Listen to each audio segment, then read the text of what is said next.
Welcome to NFL News with Sylvester. Behind the desk is the co-host, Sylvester. Alrighty, Sylvester. We'll start with the Demarcus Robinson story.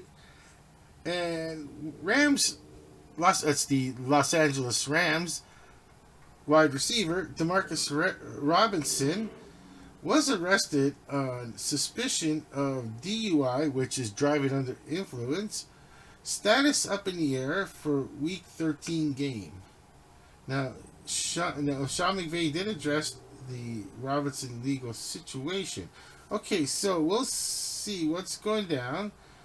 Okay, let's see. There's giving a lot of votes. Okay, we'll just go to the NFL.com and read it for the good folks out there. Well, I won't read it verbatim, Sylvester. I'll just kind of like get into. Okay, let's see. Okay, so I read it before a little bit, Sylvester. So, what it is that he didn't want to submit to a sobriety test. So it's Rams wide receiver Demarcus Robinson, and it's arrested on suspicion of driving under the influence, and that was Monday morning. So the Los Angeles Rams, and it's the wide receiver Demarcus Robinson.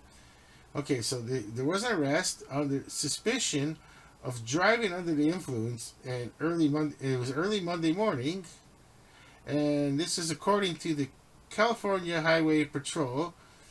I remember that. That used to be an old show back in the day. Remember Sylvester? Chips. It was CH, P. They added the I just to make it, because they call them chips. Like it was like another name for the California Highway Patrol. Not officially, just, that was back in the day. The main star was Eric Estrada. I can't remember the other one. They drove around these I think it was Yamaha motorcycles. Most people thought they were Harley Davidson, but I'm pretty sure anybody could correct me on this one. But funny thing is, like, it was actually a Yamaha motorcycle, if I remember correctly. Anyways, it's neither here nor there. Anyways, but they're the California Highway Patrol, and most people think like, oh, it's mostly on. They have mostly motorcycles. No, they do have motorcycles, and I don't even know if California. Well, let's take a look. Does the California Highway Patrol still actually? They must still have motorcycles. Okay, let's see. California's. Okay, California Highway Patrol. And let's see. They got their own official webpage. Okay. They got all kinds of Instagrams. You name it. I don't care about it. Here it is, Sylvester. Things we don't care about on Sports News Review. Facebook, nah. Twitter, nah. YouTube, of course. YouTube. Tried, true, and tested. YouTube. The V, I don't even know what the V is. Not sure. I guess that's the one that the camera looks like Instagram. I guess. Okay, so you look at. Then you got the highlighted areas. Okay, blah blah blah blah blah blah. Leadership and blah blah blah blah blah blah. Okay, let's see. I just wanted to know. I thought they were going to show a picture of the view. Yeah, see. Police intercepted vehicles. Yeah, so they'll have. I bet you. I can imagine. I'm not going to waste the time looking this up right now, Sylvester. But yeah, they still probably have motorcycles, motorcycle patrol still. But yeah, that was the star of the show. It was the two motorcycles were the secondary stars of the show because. At the time, most police like as I say, most police mostly the police detectives, situation, not comedies, but it's not a situation comedy, but dramas, I guess, for the they would use vehicles, and the vehicles always became famous, like the Starsky and Hutch mobile.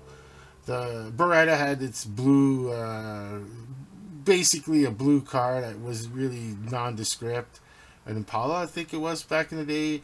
Kojak had a '74 Buick Century. And let's see, like just little things like that.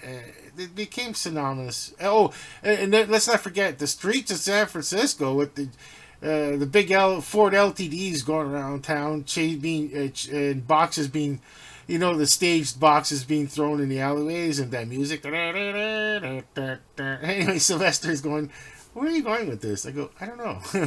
I just because then Chips came along and the motorcycles became the stars. Anyways, well, besides Eric Estrada being the humans, I don't remember the other dude. I don't remember the blonde hair dude. I totally forget who the blonde hair dude is.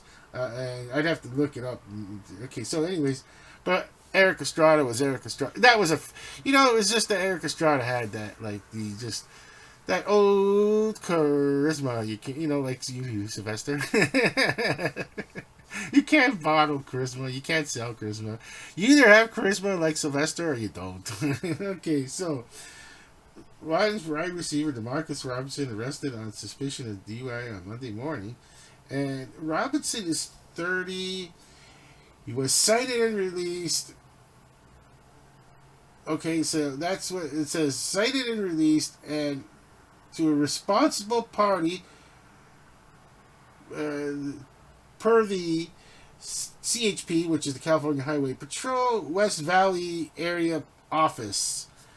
Oh, okay, they have that too. I didn't know they had that. You have to be released to a responsible. Yeah, I guess so, because he won't be able to drive his vehicle home. So the car is impounded, obviously, and you got to pay the impound fee, the towing fee, and the storage fees. Well, that's part of the impound fee, and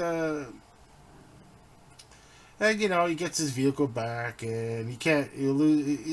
His suspension is automatic. Has to go up for review on that one, and all that. Blah blah blah blah blah. All the legal mumbo jumbo.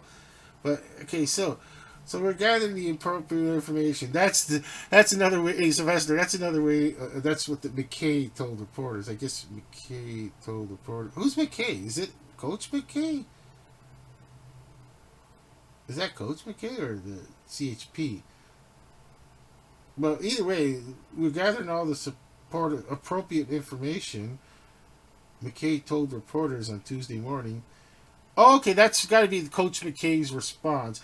I know, Sylvester. It becomes a point where it's like, this is NFL news, and I was not ready to go with the coach's Sean McVay's response and all that, because DeMarcus Robinson is an adult, and I was just gonna say that, like, okay, I guess it does make, yes, it makes total sense to do the response of McKay, because DeMarcus Robinson is employed by the Los Angeles Rams. Sorry.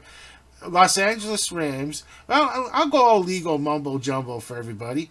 DeMarcus Robinson is an employee of the Los Angeles Rams football organization, a franchise of the National Football League. And now, how does it say? Does the Los Angeles Rams have to, like, say, oh, you can't be employed? No, I can't do that, because that would be the same as, like, someone out in the general public not working in the professional football or basketball or baseball. Like what I'm saying is someone just working wherever, okay? Some just XYZ factory or even a delivery service. Yeah, that's a problem. Okay, so yeah, you got a problem. You're not even allowed to ride. I don't even know if you're even allowed to ride a bike anymore. That's also, you can't even ride one of those electric bikes anymore. So technically, you're not supposed to be. If you do lose your license, you're not even technically supposed to be riding one of those electric bikes. But that's neither here or there at the moment. So what I'm saying is that just anyone employed in the field, and they haven't have a vehicle, and they're a complete nobody in this world. They're just they don't even there could even be a single bachelor. It doesn't even affect anyone except themselves and whatever.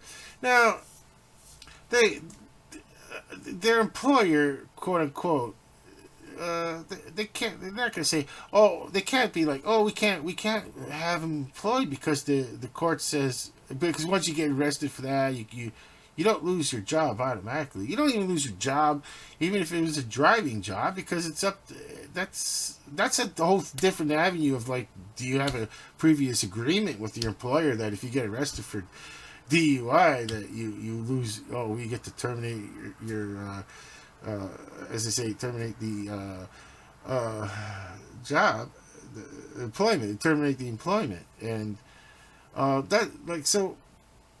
Now, what I'm getting at is okay. So the response for the Los Angeles Rams is going to be very appropriate. Okay, they're gonna Sean McVay is, you know, trust me on this one, folks out there.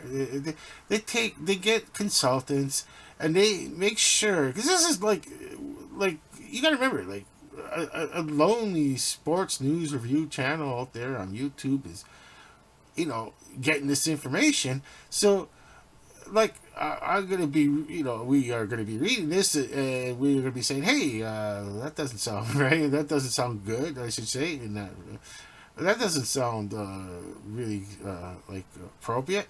But Sean McVay trained.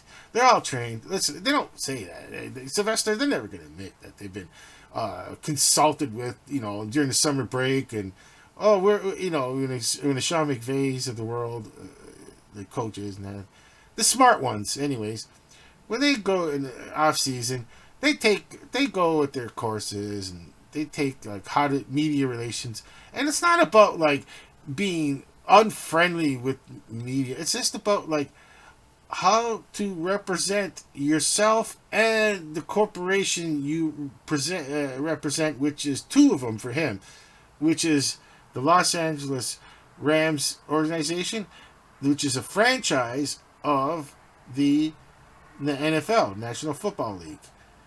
Does the NFL have an owner? Nah, collectively they have owners. All 32 own the NFL, quote unquote, with Roger Goodell being the CEO. So that's what I'm saying. Like you gotta know how to like.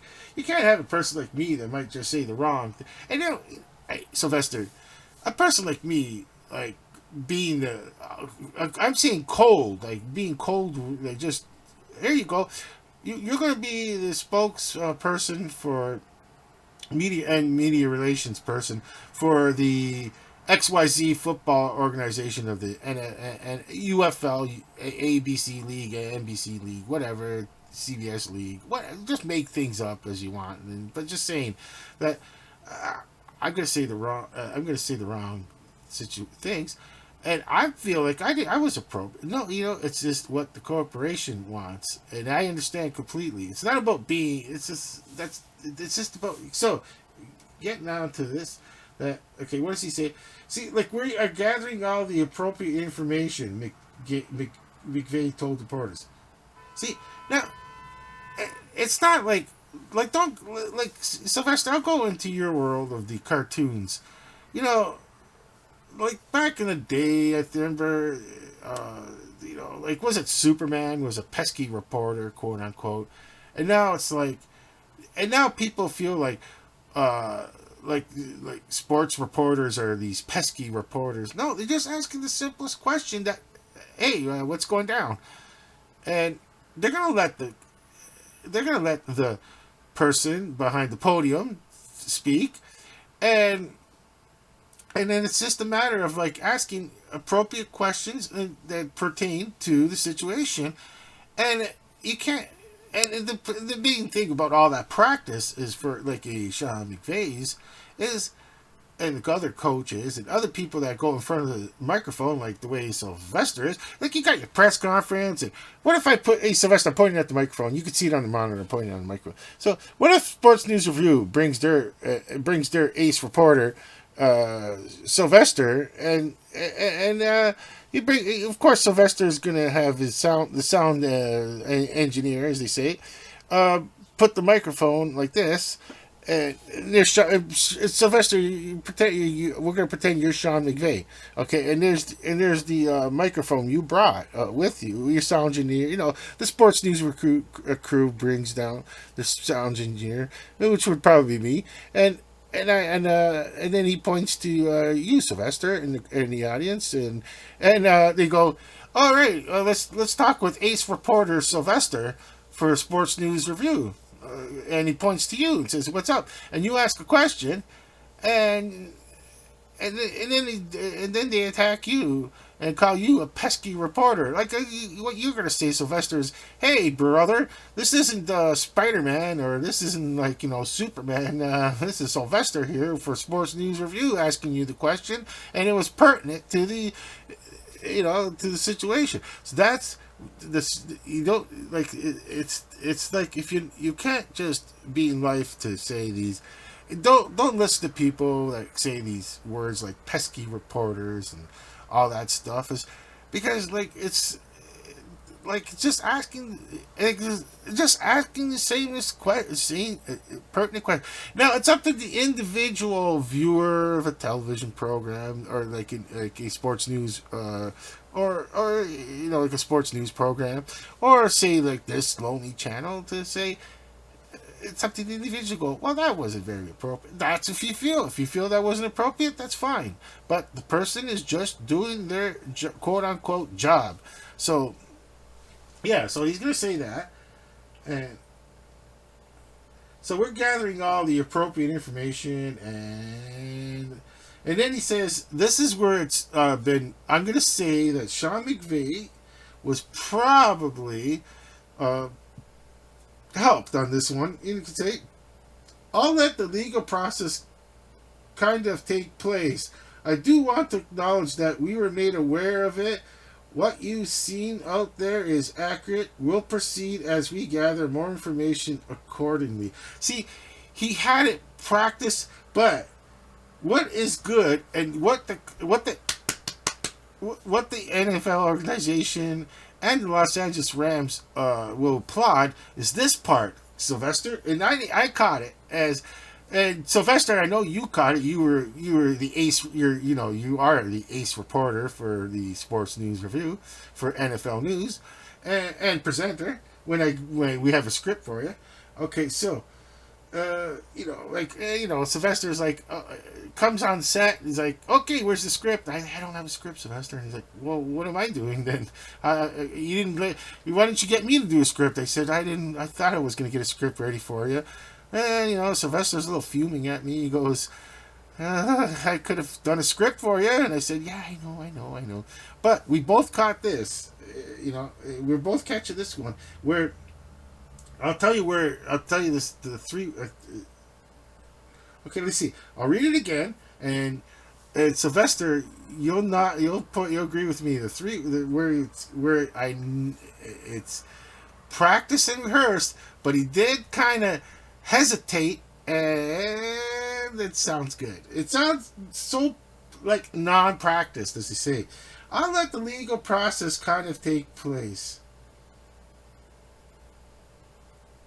Okay, I'll do what I do want to acknowledge that we are made aware of what you're seeing there. See, okay, I'll let the legal process kind of take place. Those are probably his words mixed with the practiced words, and then the rest of it was actually practiced. I do want to acknowledge. Who knows what prepared that was that? I didn't see the press conference, Sylvester. I didn't see if it was, but I gotta say there was just a hint of him to make it sound like, oh, I didn't practice this. No, I wasn't consulted. No. This is just all me. And no, I don't think so. I really don't think so. I don't think Sean McVay wants to go to the office of the Los Angeles Rams and have a NFL, like you say, NFL, like a representative of the NFL media relations in it. room because it's like Sean McVay is going to feel like he's back in school, meeting with the principal and the vice principal on what did you what did you say out there on the playground, or that's elementary school. Yeah, I guess elementary. That's more like elementary school. So what did you say on the playground out there and all that? What so like yeah, it's that feeling. We all go we go through that in life, We all go through that. Oh, they had to mention this one. Oh no, that's not the vehicle. That's the vehicle. Here it is. So the California Highway Patrol officers they observed a white Dodge sedan traveling upwards of 100 miles per hour. Woo! 100 miles per hour. Okay, if I remember correctly, let's do this real quick because I forget. It's 63 kilometers. Is it six? No, 100 kilometers is 63.5 roughly miles per hour. So if I just want to do the math real quick, and it's 100 mph. How did they pick an exact number? How did they pick an exact number of 100? Because it was probably 160. I would have put. You see, that's the thing. See, folks, Sylvester knows because he's the American cat, and just that I'm so glad that in Canada we use the metric system because in situations like this, it sounds metric is more accurate. I don't want to get into this whole BS about metric versus the imperial measurement system. It's just that metric is very accurate compared to it's easy to go up and down by just the decimals and. It is. It's just you can just put your personal biases against metric, but and the thing is also that this is coming from Canada, so in Canada the proper way to spell rumors is RURS, like colors, COLRUR. So the saying is that I would have put even though it's an American news outlet like this, I would have put 160 kilometers because that even sounds more beside it in brackets, like just because that really 160 kilometers, and then put in brackets like we could do that. We could have if I would have known if I didn't know. See, Sylvester knows that if I would have did the script. Being that we're in Canada, I would have put 160 kilometers, which is 100 miles an hour, because that really just boom, 160 kilometers, so it's 100 miles an hour. It's just, I should remember that. It's very close. It's very close. 160.9.34. Okay, kilometers per hour. Okay, so. Let's see. Okay, so go back to that now. Okay, so this California Highway Patrol officers observed a white Dodge sedan. White Dodge sedan. Is it the Hellcat? Come on, give us what it was. It's got to be obviously either one of those Hellcat, whatever. I don't know. I don't even know by the commercials. I don't really get into these cars that I can't really afford and I don't really care to afford anymore. I don't care. I'd rather have the small. For the sports news review crew, all we need is the smallest car to go around town, eh, Sylvester? The Sylvester mobile. Did you ever have a car, Sylvester? Let's see. You had a car. Let's see. Let's show the good folks out there. Sylvester must have had a car. Okay, because you gotta remember, in this continent we live on, Sylvester, that's Canada, USA, we are automobile insanity when it comes to loving automobiles. Like, it's everywhere. Okay, let's see. I'm gonna ask that question. Did Sylvester Puttytat have a car?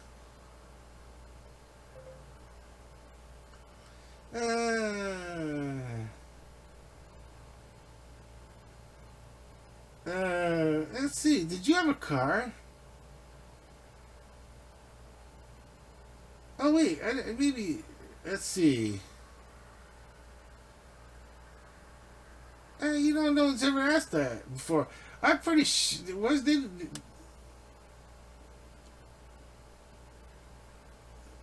Sylvester the car. Sylvester the cat, I should say. Sylvester the cat instead of Putty Tat. Did Sylvester the cat ever have a car?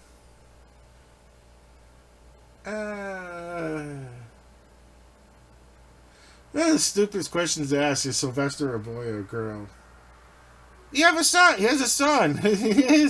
He's married. Like, how stupid is that? Let's see. What gender male? Obviously, you have a son.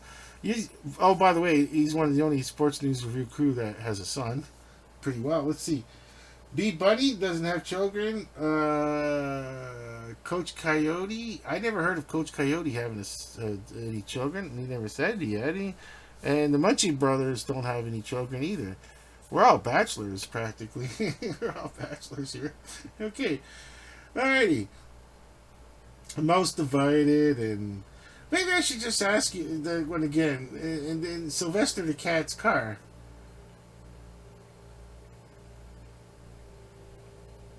I don't know why you can't answer it yourself, Sylvester, because you don't. I know you can't. I know you can't.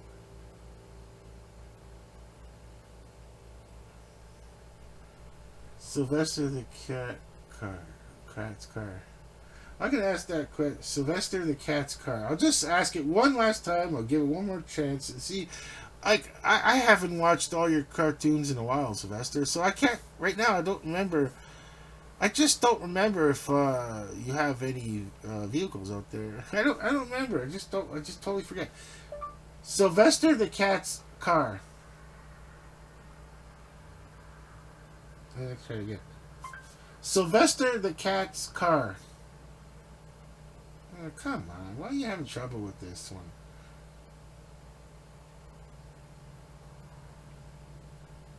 Try one more time. Try one last time. Okay. Sylvester the cat's car. Let's see. There is a page where you have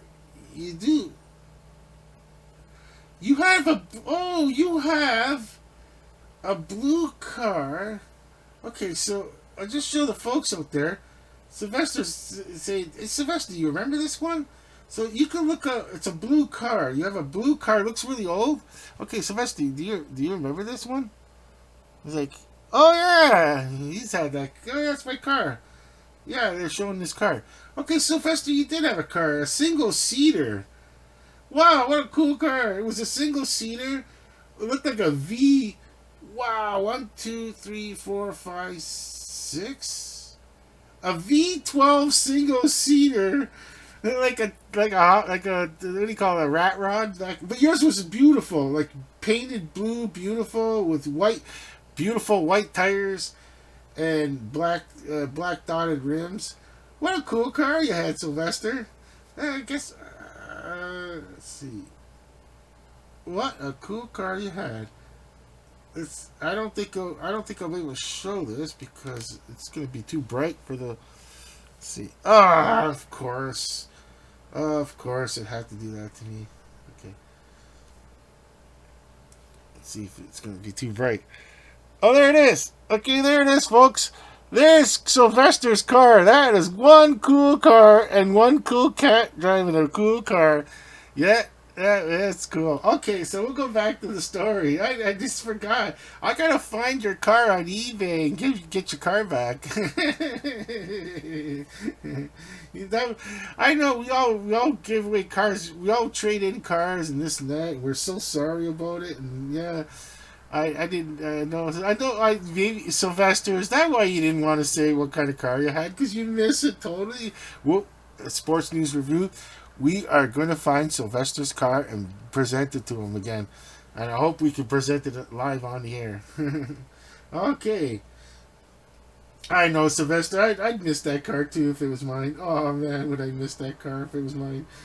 a rare single seater car with a V12 engine. Wow. That thing went fast. Wow, Sylvester. You could have back in the day. You could have lost a lot of licenses, but that was a different world back then. You were driving that thing before there was even radar.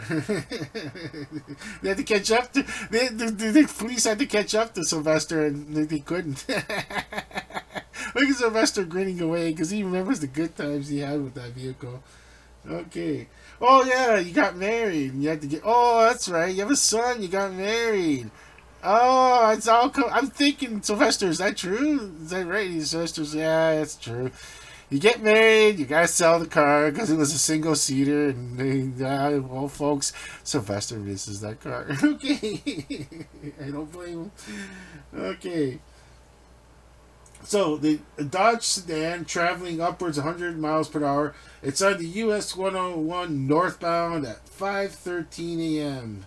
Wow, Monday morning. So that was like Sunday night revelry. Sunday night revelry ended up in the Monday morning disaster for him.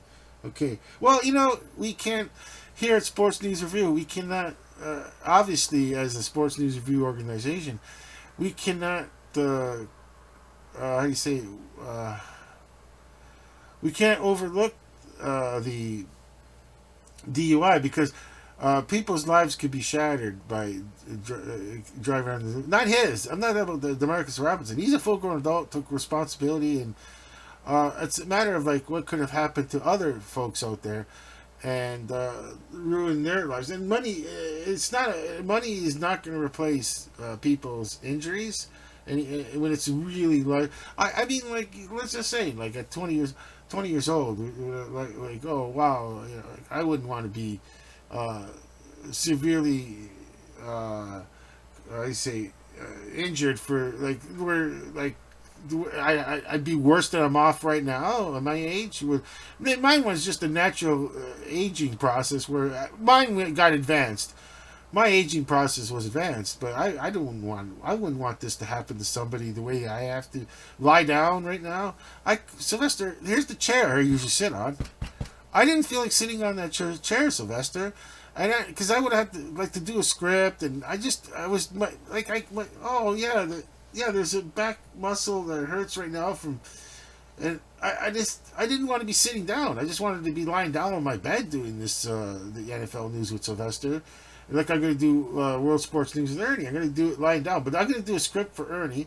And I'm not going to upload till after midnight. So it's the next day. And so, because it's going to be a long video too. Like this one is already 32 minutes. And we're only on Demarcus Robinson. Okay, so.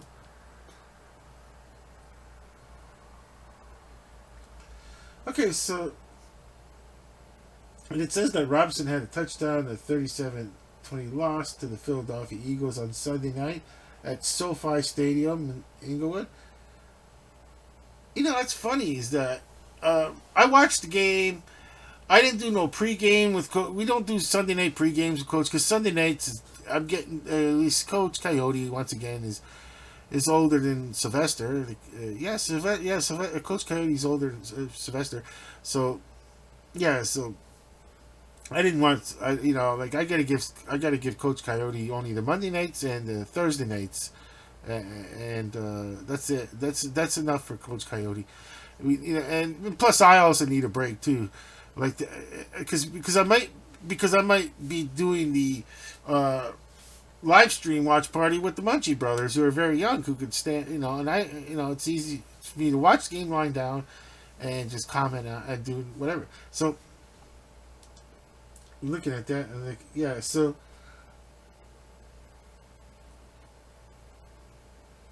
okay, so we're not gonna sure let's see, I don't know, is Demarcus Robinson going to be playing? Let's take a look to see if let's take a look and see the statement by the full statement. Okay, now we get into so I'm just like, so I'll go back onto it again and see.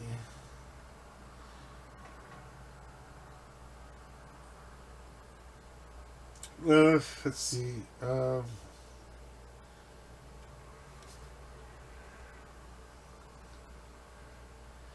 Okay, they keep showing that touchdown thing, and it's just funny. Like, like you know, you can. It just. Oh, there it is. Well, here it is again. Get back to it. Get back to the story. For some reason, I got some pressing news coming on the phone. I gotta go reach over and see if it's press because it's gonna be. Oh, I can't get up. I can't get up. I can't get up. Okay. Oh, Sylvester, I'm gonna hit the pause so I can get up. I gotta get up off the bed for a second to get the phone. Alrighty, Sylvester. It was just some notification about NFL news and other things. So pretty pertinent. Okay, so it's okay. So um, let's see. We're back to where we. Okay, the release. Okay, so they.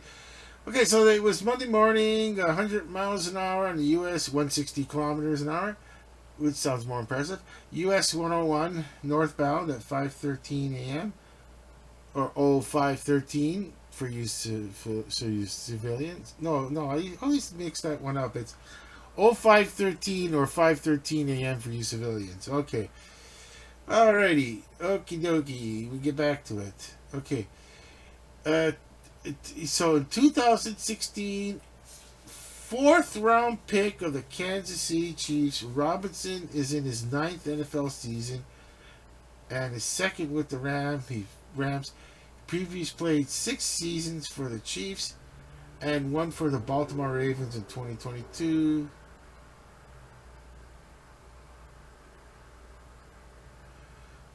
Okay, then here's the part that I'm seeing now. Okay, we're okay. When asked, like, is Robinson, when Coach McVay says this, when asked if Robinson could play Sunday, and he says we're going to see, and then that was that. Oh, okay, that was I want to begin. He wants to gather all the information. No. It's not you, Coach McVay. It's not up to you. Let's get realistic here. You cannot play him, but your owners, if he gets league approval from the NFL that doesn't violate the conduct policy, I mean, Coach McVay just overstepped his kind of bounds there, and you better go back to taking some courses again, Coach McVay, during the summer because you should have just said we'll wait and see and how it all plays out and don't put your personal into it, like, because we don't know. Okay, do you want him to play on Sunday? Yes or no? You shouldn't be saying that because it's not up to you. It's up to your owner of the. I'm talking the owner of the Los Angeles Rams, not your personal owner. I'm saying the owner of the Los Angeles Rams, and with advice from the NFL. Um, like NFL going down saying we need to suspend them a certain amount of games based on the NFL player conduct, and that's when Los Angeles Rams, or the owner, or if it could be a group of owners, whatever it is, the Los Angeles Rams Corporation, and Coach McVay is the coaching, like if you're in a if it's like a structured, like, it's almost like structured like a factory, like working at a factory or something like that, where the foreman is you, you're like, I don't, it could be like the coach and assistant coaches, he'd be the general foreman. The general manager would be the face of the like the face of the doing upper management, like, upper management. The coach is the like being on the general foreman on the floor, and your assistant coaches are your foreman. I mean, it's just structured that way. Most people would say, why would it have to be structured that way? It's just the way it is. There has to be some hierarchy, or else people don't know who to You need people to have final words. Now, does Coach Sean McVay have that kind of power in the organization to say, I want him to play, and the owner says, no, he can't, and he goes, but then he's like, he put it out there. He wanted him to play, even though the NFL said, no, we have the policy on player conduct. Okay, so let's just start my take, Sylvester. This is just my take on this situation. It's like you should just wait and say he did say that kind of, but it's not up to him really. It really isn't up to him. And now, as like I said, there's just going to be a back and forth, and mostly how the let's get reality. The situation is like like no one got hurt. Okay, there's no one got hurt. So far, it's just a personal matter of, well, it was a mistake that was made. When remember, I'm even saying this, and remember, he's only on suspicion. He is not Demarcus Robinson, the human being. Still has to go to court. Okay, and he only didn't want to do the sobriety test. That's just that's not for us to determine. What does that mean? What did that mean? We don't know why he didn't want to do it, but yeah. Okay, so what we're saying is and they observe. Okay, so release said that the officers observed signs of alcohol impairment. See, remember, that is the police officer that's on the field doing his job, and his job it doesn't matter if it's a Demarcus Robinson's of this world, or playing on a professional sports team, or it's somebody who's just Joe Schmo, as they say, or Jane Schmaine. Or whoever, just a Shamil in this world. It could be male or female. Shamil doesn't. Nobody important, and they are under the same scrutiny as far as that police officer, as far as his world was, or her world. I don't know if it was a male or a female police officer, but as far as as it's going, is that their job is to just observe and report. And this and when they make an arrest, they are going to get scrutinized, and that's just for simple arrests. Okay, now, like if it was somebody, it was a complete nobody, they still get scrutinized. Everything with the dash, they got their obviously they're gonna hit their lapel with the camera on. They're gonna try to record everything so that they were professionals about it. Okay, and to that person, the one thing that probably won't come out is that because it didn't happen, was Demarcus Robinson didn't try this. Do you know who I am? Kind of deal. That would have threw everything out. That would have been like, okay, do you know who I am? Blah blah. No, it doesn't matter who you are, because you're under the same rules of the road, same rules of the road like everyone else. And that's why, if you're Demarcus Robinson, you couldn't afford it to took a Uber cab if you don't want to cheap out, or you don't want to pay the full price of a taxi cab. Have your car. You could have had your car. I don't know where he was and this and that. Why would you? If you're going to be drinking, quote unquote.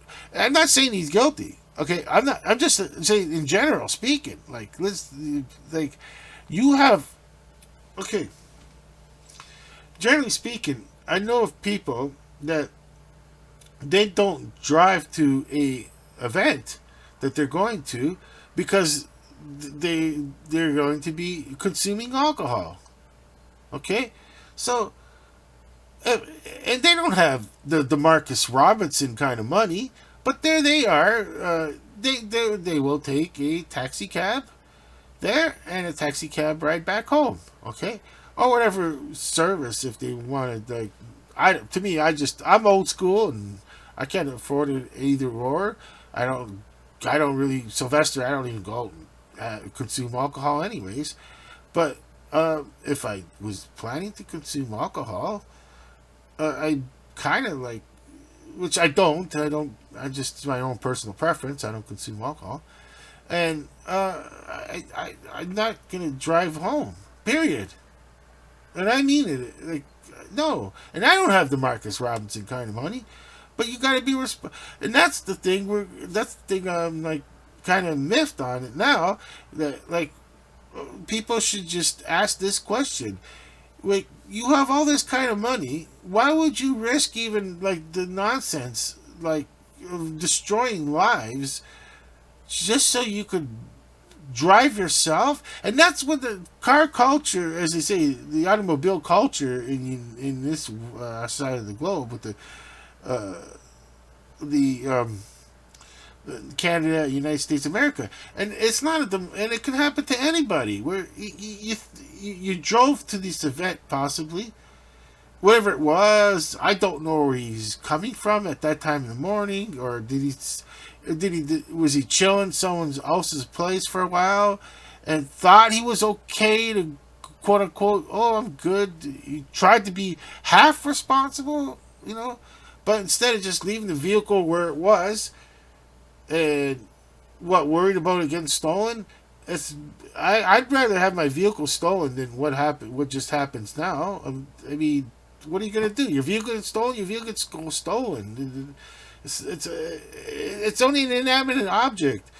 I know, like look at Sylvester. Would you be crying about your vehicle stolen back in the day? Sure, but it's personal property. I understand, but when it comes to like a choice of driving intoxicated, or I don't want my vehicle stolen because I don't want to leave it here. I don't know, man. I just sorry. It's like why would you drink if you're? But it's depending. I'm not saying he's guilty, and I'm not saying he's not guilty. I'm just saying in life you got to make these choices, and one of the choices is if you're going to drive a vehicle, don't and then start consuming alcohol. Don't let the alcohol make that decision for you. Going, I'll be fine. Oh, I don't want to leave my precious vehicle out here. Who knows what kind of vehicle it was? I don't know. It didn't specify. It only specified Dodge, white Dodge sedan, and usually in this day and age, that's probably one of those sports vehicles they have, as the quote unquote sports vehicle, whatever that means. It's just a vehicle with an excessively high. I don't know. It could have been this. It could have been this. It said sedan. It could have been the most basic sedan you had, but because vehicles nowadays can, even the most basic sedan could go 100 miles an hour if you really push it. It's not good for it. I mean, because well, if a person's that intoxicated, they don't even realize that they're doing damage to their vehicle that wasn't designed to. It can go 100 miles an hour, 160 kilometers, but was it designed to go 100 miles an hour? Nah, not really. It was the suspension's not there, the braking's not there. Now, that's when the person feels safe and invincible, because if it is a vehicle, I'm saying anyone, not just Demarcus Robinson, anyone out there is intoxicated and goes behind a vehicle that's designed to go fast, okay? I mean, yeah, the braking system will be there for them. The suspension will be there, that they don't lose like they don't, the car doesn't veer off the road because it hits a little divot. Things could go really wrong at that high speed. One, like there's a difference between going, say, I think 65 miles an hour might be the speed limit in California. So even if you're going the speed limit of 67, okay, the reaction time between a vehicle going a 67 and 100 miles an hour is like very. You'd have to be you'd have to be like sorry, you have to be Sylvester the cat like reflexes here. I mean, like that's one advantage that Sylvester had being a cat, that he had better responses, even when it comes that they say not just motor responses, but even like the, of course, to turn the wheel, hit the brake, or not hit the brake, hit the accelerator. You don't have to hit the brake all the time. You could kind of hit the accelerator to get out of an accident if it's, but so like yeah, being a human, your response is not the same at 67, say 67 miles an hour versus 100 plus miles an hour. Okay, there's a big difference here, and that's why they say 40 miles an hour or 35 miles an hour in the United States of America. They probably put the words. In Canada, I know, in Canada it's what is it? Like, it says 40 kilometers an hour for a school zone when the lights are flashing. Okay, now because why only 40 kilometers? Because the reaction time is fast. It's perfect. It's enough speed to to be able to keep the vehicles moving, but not too fast where if it need be to hit the brakes in case you don't know, a child can be wandering onto the street. Not every child follows the rules. Not every child will go to the cross path where the crossing guard is, and especially so it's like with the amount of children leaving the school. That's why they have these things in place, and that's the same thing. Is like you have speed limits on a highway like that. It's because the reaction time, the vehicles, and all that. Like I know they got the autobahn in Germany and all that. Okay, but the cars are designed better. Okay, for that, the let's get we can get to insurance too. Like you really could have to pay a lot of insurance. You get into an accident at high speed. Okay, so yeah, so there's a lot of things that's going to happen with the Demarcus Robinsons. We'll see. Everybody will see by Sunday if Demarcus Robinson is be allowed to play into the Sunday's game. And like I said, no one got hurt, and that's the only good news about this situation. And remember, folks, Demarcus Robinson has only been charged. He is not guilty until he's either like a court finds him guilty or decides to plead no contest. That's all I'm saying. That's the way it should be. We should just because we're doing like I said, NFL news, not NFL what we say is the truth. No, it's NFL news, not listen to us and we tell you the truth. No, we just present, we talk, we take it or leave it. We don't. What am I gonna say? Okay. So Sylvester, get on to the next one. It's Baker Mayfield. It's a very personal matter when it comes to the Baker Mayfield story. I was gonna do NFL news, and you can't just hide and say, oh, I don't want to do the Baker Mayfield. It's personal and all that. It's like, well, it's news. Okay, so what I'm gonna do is just put okay.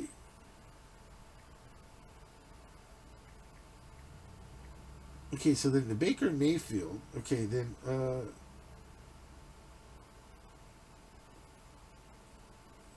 okay. Now this is where it becomes a different situation in life. The headlines are all like, okay, Baker Mayfield, quarterback for the Tampa Bay Buccaneers, uh, is sues his father. The claim is 12 million from him. It's not like how do you say, it's a complicated issue where, okay, now, okay so we'll read like the, okay, here's the what most of it is now. Okay, Baker Mayfield. Okay, and then it's the quarterback of the Tampa Bay Buccaneers. Now it's a federal lawsuit for. Now, it's a, see, most people say, how does it that we know of this story and it seems personal and all that? Because what happens is that these are filed against companies that are, it says, run by his dad and brother. Okay, so now be, it has to be in the general interest for both part, because to, like, what it is that so it's not like some secret court that they're going to, and it's like no, he's using the, how do you say, does Baker Mayfield have to pay for all this if he loses? Yes, he probably does, but he's used, and he probably has paid the court fees anyway. But they're using like like a government involvement in this to. Okay, so the Baker Mayfield, the federal lawsuit. So it's the filed against the companies that were, they were run by his dad and brother, and it was seeking this. It was to seek the recovery. I mean, it's $12 million now. Now it says the quote. I see a quote here, and it's like, okay, so it says, I mean, this has been a process going on for a while now, but I'm not going to get any details there. Yeah, it's something that Emily and I, must be his wife, have been, and I'll see I'm looking at the rest of it if I can find it, and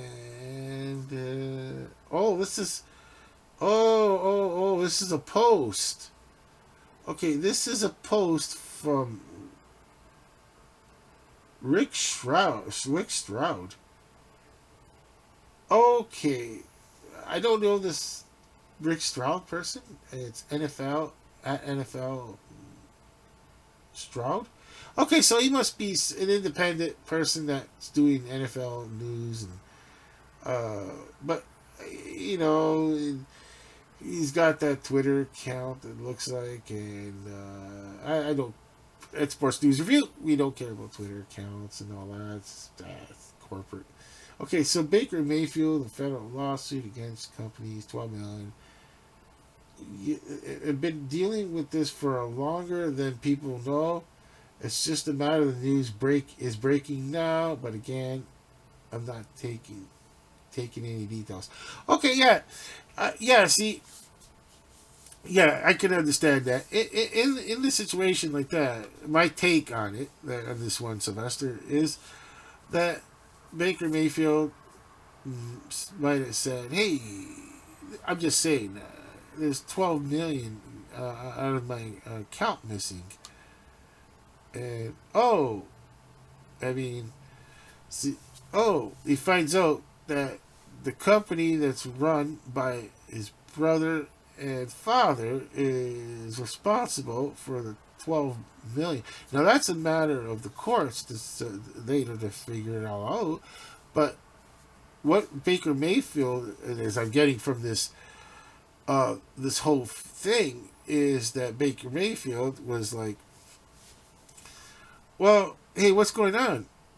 There's $12 million missing, and I don't know how would this happen.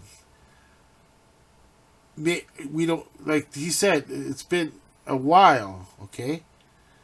So then what Baker Mayfield must have done was, okay, consulted with his personal lawyer, and maybe the personal lawyer said, okay, well, obviously your first thing, plan of action is to remove your father and your brother from running that company anymore. Like, to they cannot be head of the organization of that company.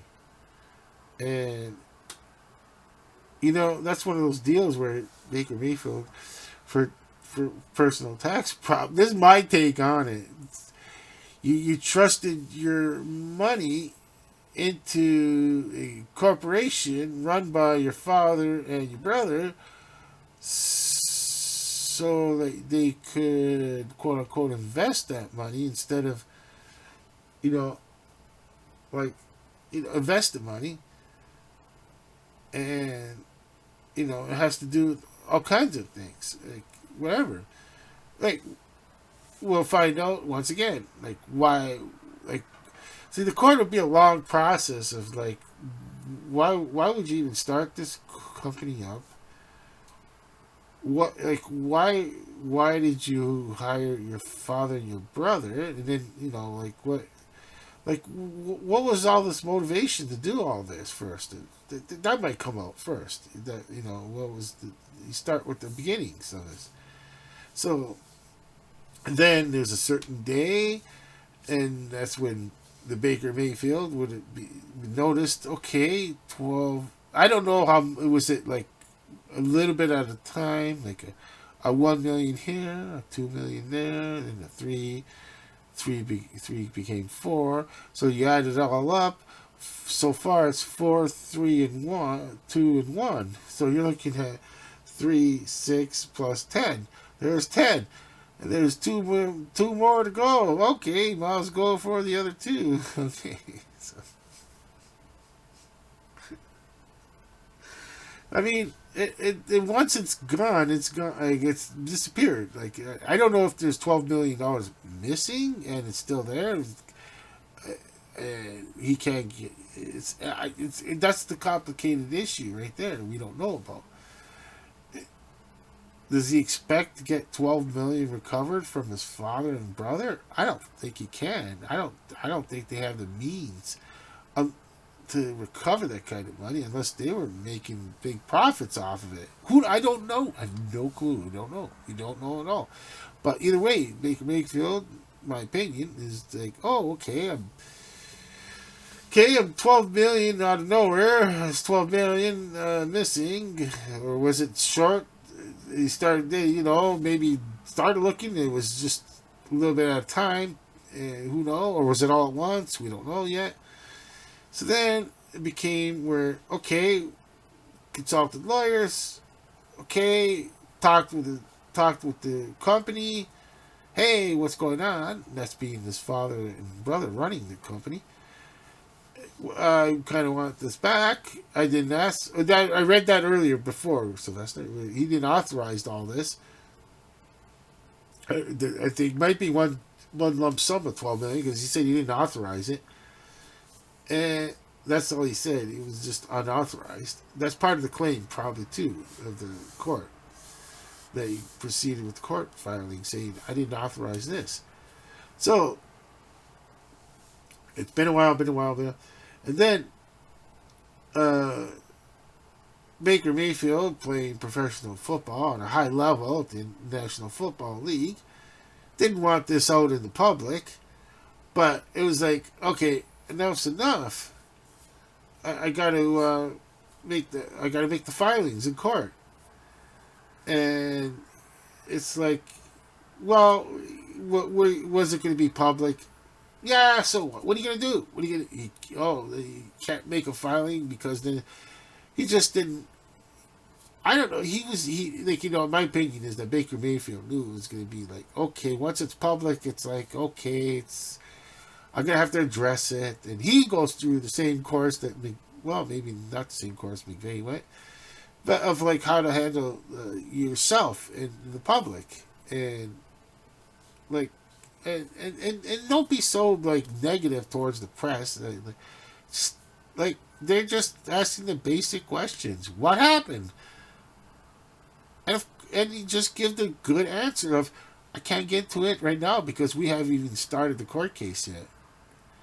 And of course, the fodder, as they call it, for FODDER, for the sports talk radio, because I was listening to, you can listen to it on YouTube. You don't need, I could go late at night, but I was asleep last night, so I didn't turn on the AM radio and go to 6 on the dial and look for, if you catch it at night, AM 660. So, but I was just, I took the easy way out. I just went to YouTube and went to WFAN, the fan, and there it was, and something. And I'm going, of course, there is the fodder for news organizations, sports news organizations.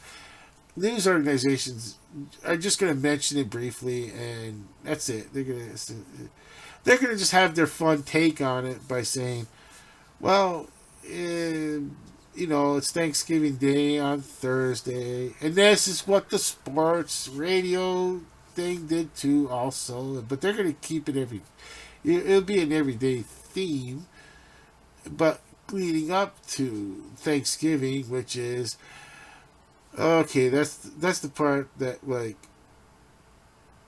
I know it's like, it's not, it's kind of like funny, but there are kind of like people involved, and so, like, well, it couldn't have happened. The release time of all this information so far, it just couldn't have happened that just a weirder time, like being that Thanksgiving, for some unknown reason, is this forced people into sitting at this table, the family members that don't see each other forever, and it's like, I'm just Sylvester. We don't have. I know Thursday it's going to be a big day for you and Coach Coyote. I understand, Sylvester. You got you fall into the trappings of the Thanksgiving Day table, and you'll invite everybody to your quote unquote table, and of course, being that you only have a pension from Warner Brothers, and like, wait, do you get a pension? I gotta look it up if you're over 65 years of age. I can't remember. I'm not gonna ask you that. I shouldn't. I shouldn't. I shouldn't ask that in public. I'm so sorry, Sylvester. But either way, like, we all bring our own. We all bring our own meal, quote unquote. We bring meals to your table. You get invited to the Sylvester. You get to meet your son, and but yeah, like one day I'd like to bring your son out here, and I gotta find just get in contact with your son, and we'll hook him up with COB Bunny, the interview process. I'd hire your son on the spot, but it's up, he's got to go through the interview process. You know what I mean, Sylvester? He's got to go through the interview process with COB Bunny, so it doesn't look like it's nepotism where I just hired Sylvester's son out of nowhere. Okay, so anyways, so yeah, like, but and it's just one of those deals. Like, for me, I've come to a time in my age, like, okay, we don't have Thanksgiving this Thursday in Canada, but of course, Sylvester, it's a big day for him, and I don't fall into the trappings of this Thursday, and I'm only going to Sylvester if I'll find out if Sylvester invites me or not. Well, either way, if Sylvester invites me, I'm gonna. I'm taking your offer, Sylvester. If you invite me over your Thanksgiving Day dinner, I'm taking your offer. Okay. Um, I'll bring the tofu bird. A tofu shaped like a bird because we're not gonna have a real bird. And what I'm gonna say is we can't. We just can't. We can't have that. We're all no. Because we're looking to secure a contract for our Roadrunner and F Leghorn. If and so what I'm saying is that um, we don't. It's not a traditional quote unquote traditional Thanksgiving dinner. We just have a nice a nice vegetarian platter, and we discuss world peace, and we don't get into in sports obviously. And that's it. We don't start issues, and we don't get trappings, and I don't. And then we have a quote unquote Thanksgiving in Canada, but I don't fall for the trappings anymore. I don't see anybody anymore outside the Sports News Review studio. I really don't see anybody, Sylvester, and it's like, well, if we don't see each other every once, whatever, like, I just don't. I'm just not that type of person to go. I don't feel like going to a relative's dinner and like I don't want to rehash everything. And it's all it was. It was just all rehashing of old stuff and uh, put downs, and like I don't need this. I just don't need this at all anymore. Just, what did I come here for? Like, well, it's gonna be different now that I'm elderly. I understand that, but I just what like, way I'm dressed. I don't dress nice anymore. As they quote unquote nice, whatever that means.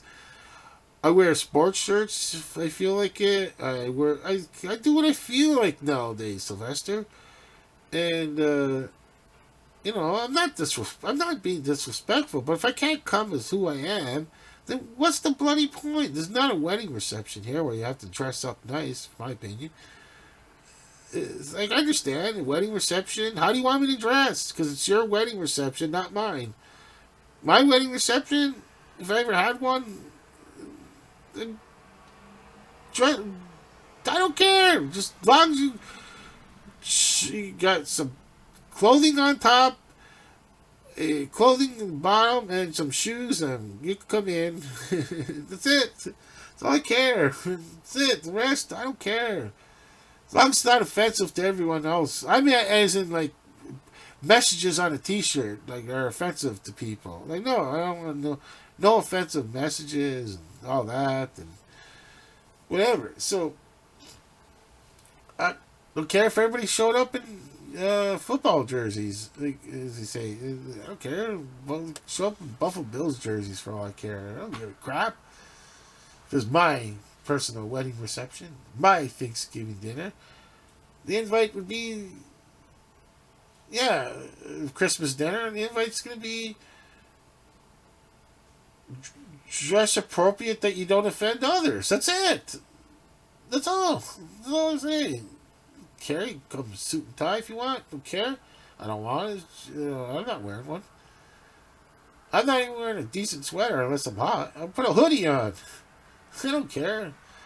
Just give up on all that. It's just, you will eventually. When you're forced into it at a younger age, you can rebel later and say, fooey, just cares. We live once in this world. That's it. And, yeah, so that's going to be a personal matter. It's coming out in the news and this and that. So it's going to be tough that it's Thanksgiving. Baker Mayfield is, obviously, the family's going to be split. And it's not just Thanksgiving. There's also Christmas coming up, and and then the New Year's. So the trifecta of family get-togethers.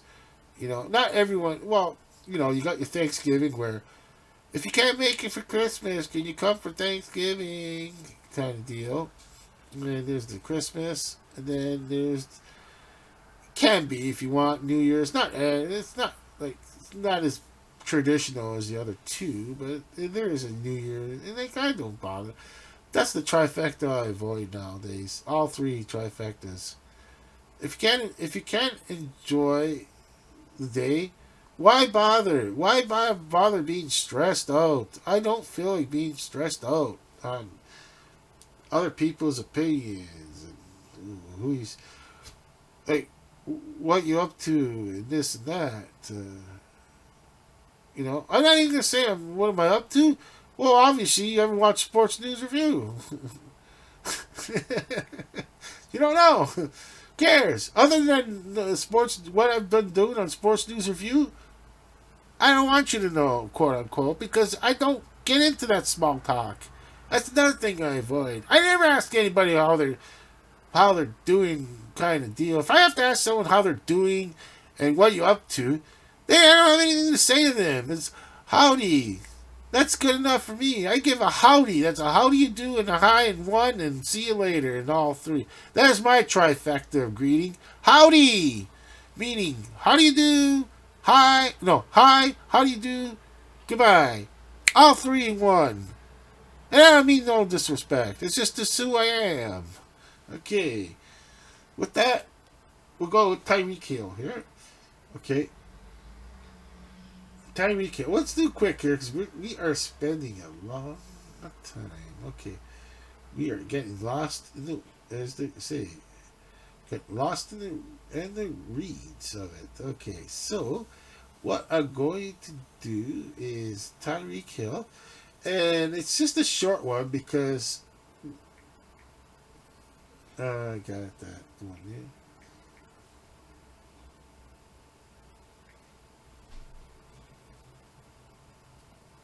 Okay, so the top stories is the Hills signed Tyreek Hill. Obviously, we did the story on Tyreek Hill. We gave you that was when I did it scripted. Remember Sylvester? We did it scripted, and Sylvester read the script, and it was non-biased script, totally non-biased. You want to prove how non-biased we are at Sports News Review? Go go back to an issue.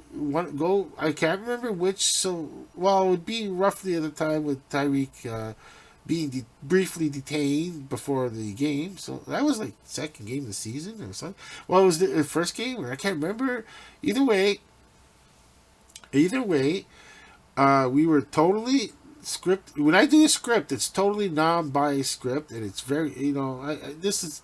I just, what it is I tried to explain the news to everybody and out there, and being objective and saying like this is how, like, when I do a story and do a script, I am totally objective.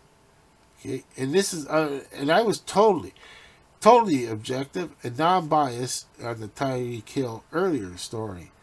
Okay, now I just ask myself these questions and try to figure it out before I do a script, and figure out what I can do in the script that doesn't say that it doesn't say about the source. Okay, so it doesn't have any of my biases on it. Okay, or it's just it's a whole life. We don't realize it because you could you take your basic psychology course, and you don't realize how your biases come out in life, and when you start doing the sports news review channel like this, you start to realize, I put a lot of my biases in my everyday life and when I talk, and and I try not to.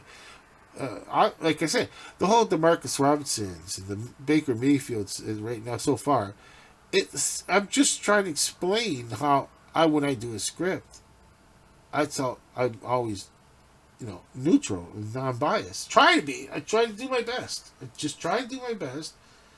And, and the general public knows if, it can point out, well, you kind of, okay.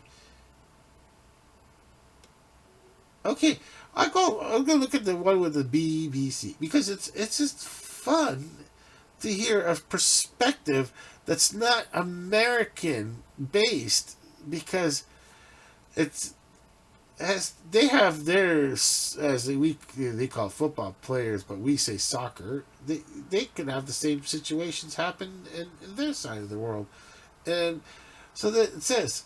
I like that. Right off the bat, it says that 2 months after NFL, the star, the Tyreek Hill, was pulled from his car and handcuffed outside his home stadium.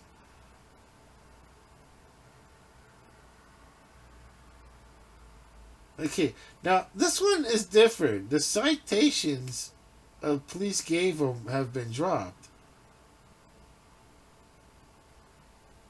So he was accused. This is the Tyreek Hill. Was accused of careless driving and not wearing a seatbelt after they pulled him over for speeding. Now,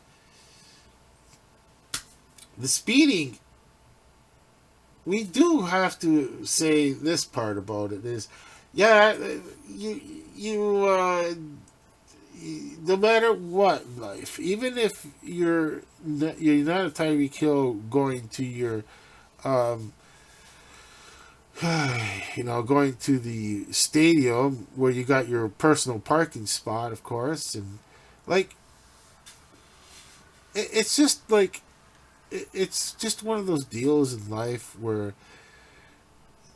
Tyreek Hill is an employee of the Miami Dolphins, which is once again a franchise of the National Football League. Now, Tyreek Hill in that morning before the game has to, most people don't think of it this way, but he's an employee, so he has a quote unquote, well, you're supposed to be showing up for this time for your employment. The employment is practice and off-season practice and the game itself. That's the employment. Okay, so let's just arbitrarily throw out 10 in the morning because I don't remember when this happened. So Tyreek Hill, 10 in the morning. Okay, we'll just throw this out there because nothing was said of this. Okay, I'm pretty sure he's well aware that there's a speed limit on that street, and they should post it for game day if it changed it to a lower, like and the organization in Miami Dolphins and other teams should even do their civic. Is it civic duty? No, it's not really civic duty. It's just more like, well, I would be doing this, even though they're all grown adults and should. It's like, okay, folks, don't forget. As in, like, when you Monday morning or Sunday morning, excuse me, Sunday morning, that when you come in and you're supposed to be in, say, at 10 p.m., leave earlier, your residence earlier, and because the speeding will be strictly enforced. The speed zone limit will be strictly enforced near the stadium due to the amount of people, pedestrians. Okay, so Tyreek Hill is an adult.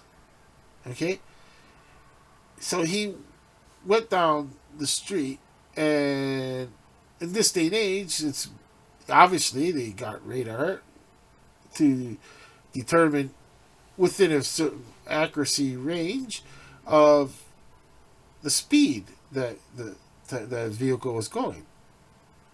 Oh no, wait, did they didn't have radar? I don't remember. Either way, it was just the whole thing was just like observable speed limit. I think it was. I can't remember.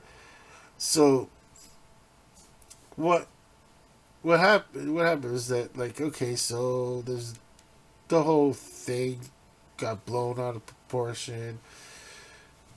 You know, you know. I read all the stories that didn't report on it and that, and after all these weeks, the stress for the police officer because he was a no show, and if you're a no show at this thing, it's like okay, everything is dropped. Does that make Tyreek Hill like 100% innocent and absolved?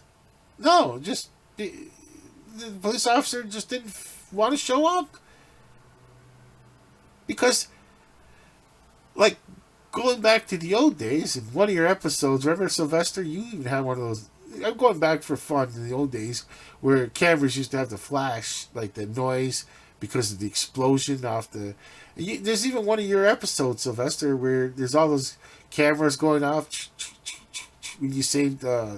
You saved the putty tat. Putty tat. I get my characters mixed up. You saved Tweety, quote unquote. You saved Tweety, but you were just, and everybody's like, oh wow, and there was all those cameras. Okay, now he just he just didn't want cameras. And in this day and age, you don't really hear it. But if somebody has an old school camera, as in like a DSLR camera, and if it purposely makes shutter noise, and people like that sound, even though it's mostly digital these days. And some of them, like on phones, they tried that for a while. Where you have to have that sound, so you can't just surprise people that you're taking a photo. And I was gonna say was that, like, I'm not saying that Tyreek Hill was innocent. I'm not saying he's guilty, and I'm not taking sides. But I understand how that police officer must have been like who am I? I am a police officer that's been at a police station working all this time, and you're and of course your employment is with the I guess it's not Miami Dade, they call it Miami Dade because it's Dade County Police. Dade County being Fort Lauderdale, that used to be like this quote unquote teen tourist destination for spring break. That was like way back. It was like it died out X amount of years later. And they went to Daytona Beach after I was like when I was of age, just saying like to go to quote unquote to Fort Lauderdale. It died out years later. I can't remember how many years later exactly. Now offhand, they went to Daytona Beach. Okay, so yeah, that was like like at the time, and so that person is probably like even like like there's 2 months of him. It is a male. That person going to work, I don't know their shifts, works on a Sunday, obviously, he can work on a Saturday, he can work whenever, but whenever he is, during a 7-day week, he go out, he's have to go into he's have to go into the police station, and their uniform is usually they don't usually go in with. I don't think they change. I think they change the locker room over there and all that. Come in civilian clothes, wear out the uniform or whatever. And they're in the locker room and all that. And, it's like that constant, like, oh, there is that police officer in the Tyreek Hill incident. Even if someone notices in the public and it's like, ooh, there's that police officer at the Tyreek Hill incident. And it's not the kind of thing you want to be famous for in life. It's like, you really don't in life. And, like, I mean, Sylvester, I'm talking to Sylvester here when I said you. Like, Sylvester, like, if you were a police officer, and, how you do your job. It does not say Tyreek Hill situation, just any situation in life. And it's a, celebrity, of course, sports, movie, stage, music, whatever, celebrity, and, you're just doing your job, Sylvester, and as you see fit. It's up to the courts after to determine whether the job was done properly or not. And that's what this is all about. And people forget that. Like, most people forget. What's with the courts and all that? Well, did the officer in the day, was he doing his job properly? No. And now, once again, him being a no-show is not this, like, worried that the courts would have been like, well, you kind of were harsh on him and all that. It wasn't that at all. Because why would he have done that if he's not apologetic about it? He didn't. I don't remember hearing him saying, the person saying, sorry, this all happened. I was in the wrong. I never heard that. Him, the person, the police officer, not showing up and being a no-show, it's not my opinion. Now, this is my take. And this is something that if you're just reporting on, you just go, the police officer was a no-show, or the police officer did not appear. I'd do more professional if it was a script. You know that, Sylvester. It'd be more professional, where I'd be like, say, the police officer did not appear to the courtroom, and all charges were subsequently, the famous word, dropped. Of course, because, the police officer in question was not in court. No show. Does that mean that Tyreek Hill is innocent? No. Does that mean that the police officer was... No. That's for the courts to determine. Objectively, hearing both sides. Not just one side and going, I don't care what that person has to say. I'm just siding with the police officer. Or I don't care what that person the police officer has to say. I'm just siding with that person because they're a celebrity. I don't, you know what I mean? It doesn't work that way. Well, if it's not a kangaroo court, please. We don't need kangaroo courts in our life anymore. I really don't want to show up to court and go, do I really want to be able to scream one day and say, is this a kangaroo court? Like, I didn't, there's no way it's going to happen, and you got to prevent that from happening by having this formality that's the judicial system, and don't let people think that, like, oh, is this too formal? No, there has to be this objective thing in the courts where it's not just a kangaroo court. Well, whatever the judge feels like doing that day. They had a little issue with their family, and they're going to take it out on whoever that day on the court. Whatever. You don't know. You can't do that. You can't. It's a society breakdown, then. You can trust me on this one. It's not an ordinary speeding ticket. When he in these careless driving incident, call, it's because he didn't want to show up because, my opinion, we didn't find out that he really did not want the amount of press that was going to be there. And it's not about pesky reporter. You can't help yourself if you're a news organization or a sports news organization, either or. Because it goes beyond sports news now. It's actual news. Like, we could take the sports out of it. It's actual news and sports news in one. And they're going to be there. Your TMZs, because it's celebrity status. Your whatever news organization is going to be there. And then, of course, all your sports news organizations are going to be there. Because it's, see what happens. But they like, oh, like, it's, we don't know. We don't know. Like, the TMZs, will they be disappointed? Nah, they just take the TMZs of this world. They just do whatever they feel like.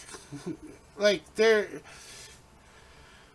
as I say, like, they're gonna be like I said, I don't know. I'd like to watch the TMZ on this one of this world, because I do would like to see. I gotta find the TMZs one day, and I don't know. Maybe I'll lose interest. I'll forget about it.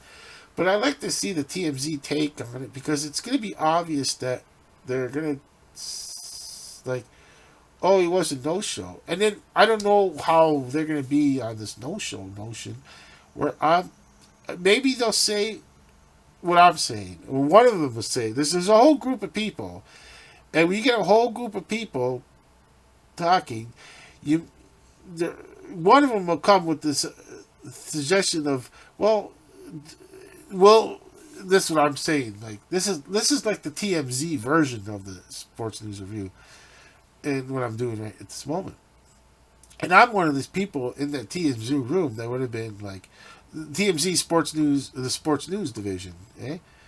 I'd have been like, well, you don't know if this officer just didn't want to be like photographed, as they say back in the day. He take his picture taken, it's spread all over the place. I was almost going to say newspapers, but yikes, that's a different world. that world is disappearing. Newspapers, and I don't care. I don't see the point of wasting good Carter. I wouldn't even buy a Sports Daily. I mean, they tried that. That's even like eek. That's a lot of money. You add it up in daily. Okay, so well, yeah, that was Frank the Ford. Frank the Ford tried that Sports Daily. It was like, if you got USA Today, you can just do the sports section. The sports section of USA Today is like your Sports Daily section, pretty well. I mean, I know USA Today still actually prints out the newspaper, and that's what I meant. Like, your Sports Daily could be part of the USA Today. Okay, so anyways, I mean, well, Sylvester, if there is an actual quote unquote newspaper, I'm only picking. Like, you could go to some reason they throw these like a fast food establishment or something like that. I'm not fine dining. I'm just going to fast food establishments, and I literally just grabbed a few pages of sports, and that's it. I don't care about the entertainments and whatever is in there. I couldn't care less. I don't want to. I don't want to. I don't want to upset my meal by reading anything that's from the entertainment section. And I'm not getting into this BS about like blah blah blah. The movies ain't like they used to be.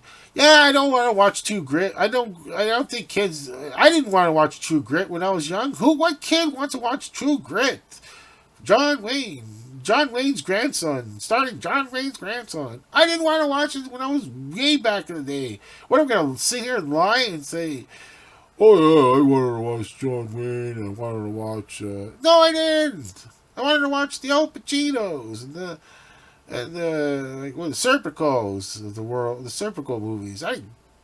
You know what I'm saying, Sylvester? Like, let's get real here. You want to come across...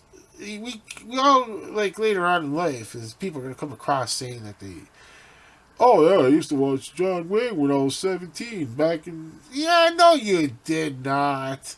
You did not. Come on.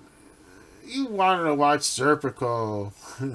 Yeah, you're gonna put your 2 bits down back in 1967, or I forget what year Serpico came out now. And yeah, you're gonna put your 2 bits down for True Grit, and there's Serpico. I don't think so. Or whatever. There was still some Western going on at the time. Like, I don't think so. You know what I mean? I go home. There's Gunsmoke on TV. There's, you know, I'm just saying. Like, and I'm not gonna grab the entertainment section because it's not for me. It's for a younger crowd, and I say that with conviction. It's for a younger crowd, and it's always been for a younger crowd because they're the ones that are spending the money going to the movie theaters. I'm not. I can't even. They can offer me those chairs for free. I can't sit through the movie. It's not because I'm not going to start going off about, like, I don't like the topics. It's because I can't physically sit through the movie anymore unless I'm lying down on a bed. I don't watch the movie. But that's not the audience they're looking for. They're not looking for me. They want to watch a philosophical, good, feel good movie. And as soon as when people go into vehicles, there's not a 50-50 chance there's going to be a car chase, unless it's a documentary that's true. That really happens. Then I'm like, yeah, okay, the car chase is relevant to the movie instead of just the car, like I said earlier, the car culture crazy. Like, gotta have a. And then it became obvious with movies like Bullet. Like, okay, that pretty well sums it all up. Gone in 60 seconds. And then the new kids on the block brought out the Fast and Furious. And I said, yeah, it's the bullet for the Gen XYZers, whatever generation you want to put it for, because they're like, we don't want to watch Steve McQueen and Bullet, we want to watch Fast and Furious with these new, cars that are out there and, whatever. So, it's crazy how I get off track, and I love it. Yeah, like, he didn't want to, and like I said, I sit down, watch, read sports, read the. Now, as I'm reading this sports section at your fine fast food establishment, uh, there I am, and I only got the sports page, and of course, the Tyreek Hill incident is going to be mentioned again, and there ain't going to be photo of there'll be a photo maybe of Tyreek Hill, like of say like, well, since there was a no show, maybe Tyreek Hill showing up in a nice suit. Of course, he's gonna show up he's gonna look snazzy, hey Sylvester. Well, it won't be black. It won't be the quote unquote black tie with the snazzy, but Tyreek Hill's gonna look. But he's gonna have a dress consultant going, yikes! Don't look too fashionable. But look, you best look respectful. Like Tyreek Hill's like probably saying, "But I'm Tyreek Hill. I don't want to wear this 3-piece suit with tie and all that and blah blah blah." And white shirt. Sylvester's wearing a white shirt. No, I was kidding. Like, Sylvester's always got a tuxedo on. Okay, so. Like, I understand. Does Tyreek Hill want to wear a white shirt? No, I don't either. I want to wear a fancy schmancy, like a nice blue hue. Here's like this. A nice. I like to. If I look as good as Tyreek Hill, I want to wear a nice, oh yeah. I can only dream I look as good as Tyreek. And I could only dream to be looking that good, like a Tyreek Hill. Well, yes, I mean, and so I'm saying that I'd be wearing this nice purple shirt, or just a nice purple collar shirt with the matching purple tie. Oh, and a nice snazzy looking purple jacket. But his dressing consultant's gonna say, or lawyer, he could say, well, the dressing consultant, that's his lawyer also at the time. Oh, we better not wear that. I mean, let's go completely like gray tones, a subdued gray, you could call it, and no flashy silver. No, no, no, no, no, no flashy silver with a nice. Let's just think of this. Flashy Sylvester. Just think of how cool he would look in a nice flashy platinum shiny silver jacket, matching pants with a black shirt with a black tie. Can hardly see the tie. Maybe a little bit of outline in that black tie, or you could put like I said, a super 100% dark, like only 99% of light. No, 99% light gets absorbed in that. Of course, the silver, you want the light to reflect off that silver suit, and the light get absorbed by that black shirt with the kind of off blackish kind of, so you can see there is a tie there, and like even that's gonna be like, I don't think so. I didn't mean that kind of gray. I meant the gray that your grandpa would have wore back in the day, like this, to show off the court, and would have wore a nice white shirt with a neutral tie, a white shirt, and a nice off old man, as they say, old man gray kind of suit. Okay. And don't think of putting a fedora on, because it's going to be obvious what you're doing here. Now, you could wear a nice black fedora with that silver suit, or a nice fedora with that purple shirt on, and purple tie, and purple off color purple shirt with off color, But no, and that's the picture we would have seen of Tyreek Hill. A nice, respectful looking, upstanding citizen kind of suit wearing to court. Looked like back, like this time, like the time this Sports News Review logo microphone, like this is modeled after the 40s. This folks, the bass wasn't that great, so like, there we have. Tyreek Hill coming up the steps, and those days there was steps to the courtroom, because not it was like nowadays, like, what's going on? Just go to the back and and use the and whatever, what I mean, because it was a different world back then.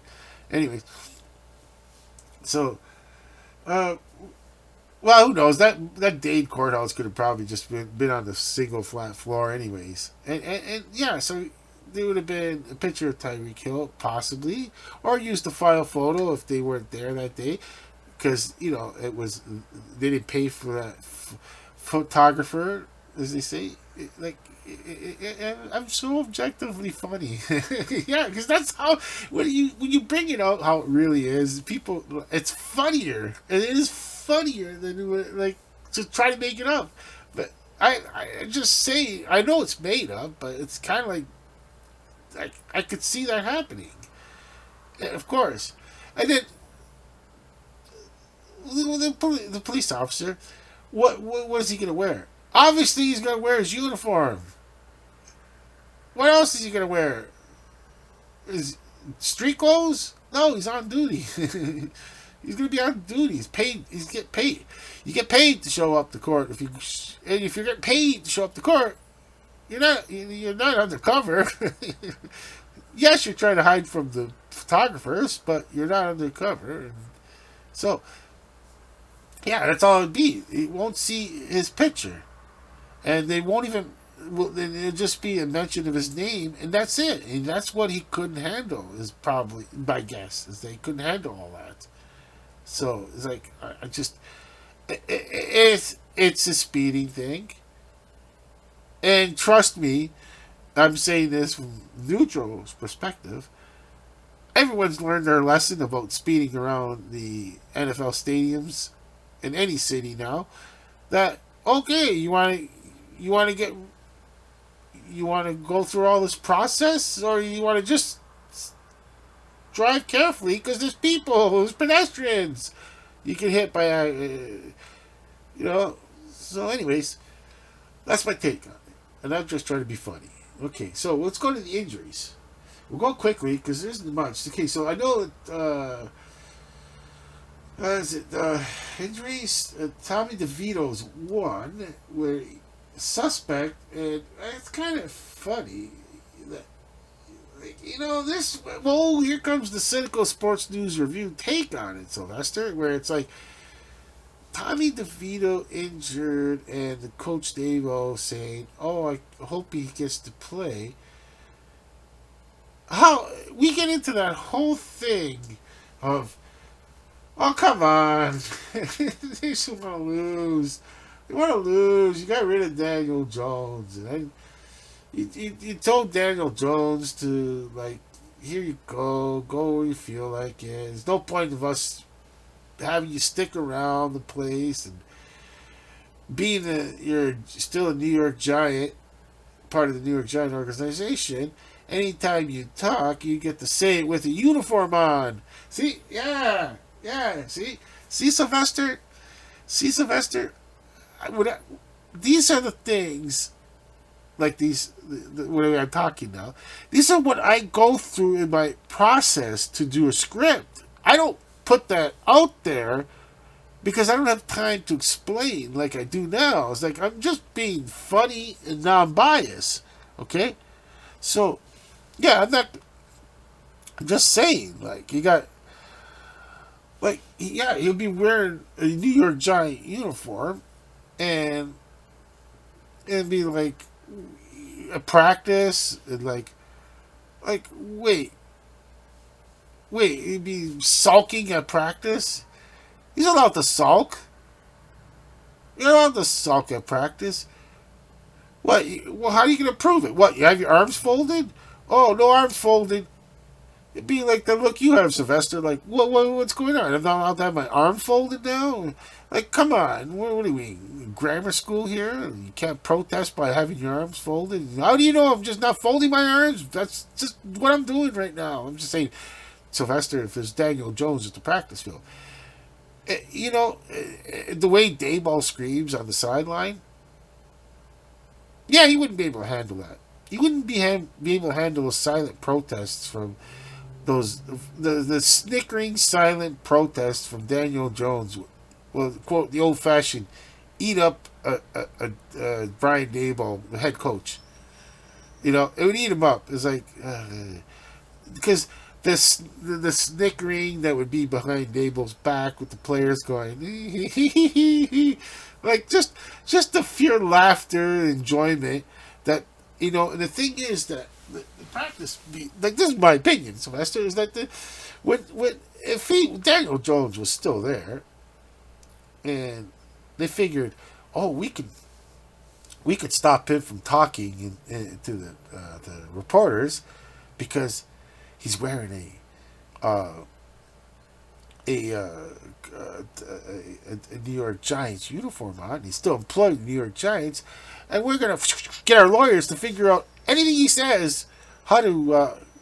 Oh, we don't have to pay you because conduct this and that. It gets into a battle. Just make it like scare him, like, oh, don't you talk bad about the New York Giants while you're still a New York Giants employee. And then it was like, wait a minute. We're gonna have we're gonna have a Daniel Jones folded arms. And when the sports beat reporters, take at the practice facilities, and there's Daniel Jones in that, and they wear a red football jersey, red football uniform, uh, to the practice like red, so you could so like red, don't red, don't one of these broke off, and I like it because it's good on the magnet. It's a magnet that for the fridge magnet. Okay, so like, oh, stop, like don't touch that player, but don't even go near that player, like the quarterback. Okay, or like and so he's got his and he's got his arms folded with that look, and whatever look that is, and it's not going to be a happy look. It's like there's nothing.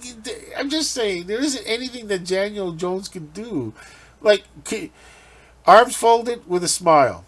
What is Brian Dable going to say? Oh, you find all this humorous, when things are say something's not going good with the quarterback that's practicing taking the first team reps. Well, what, you find that humorous?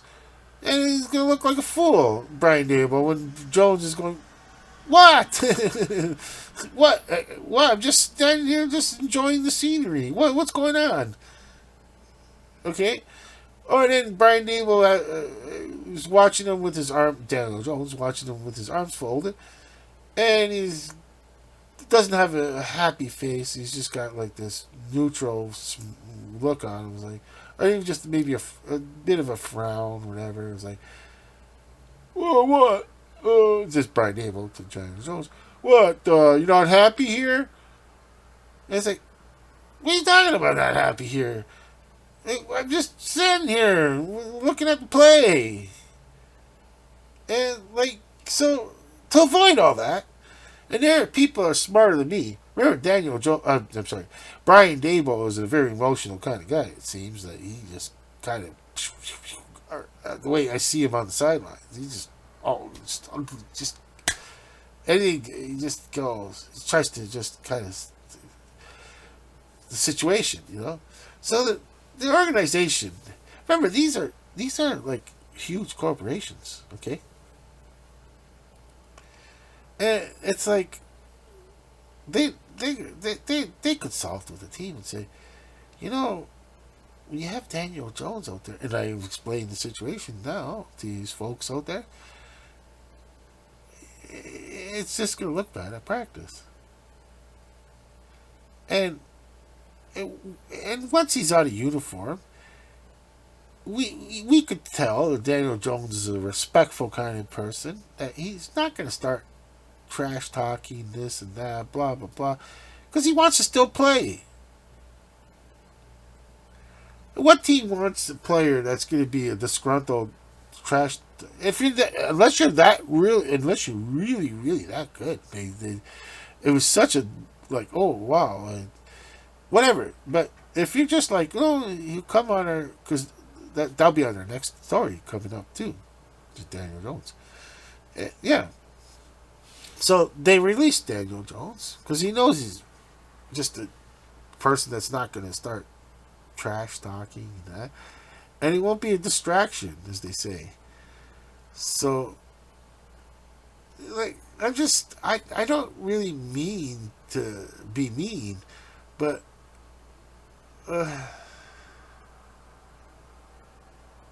I don't.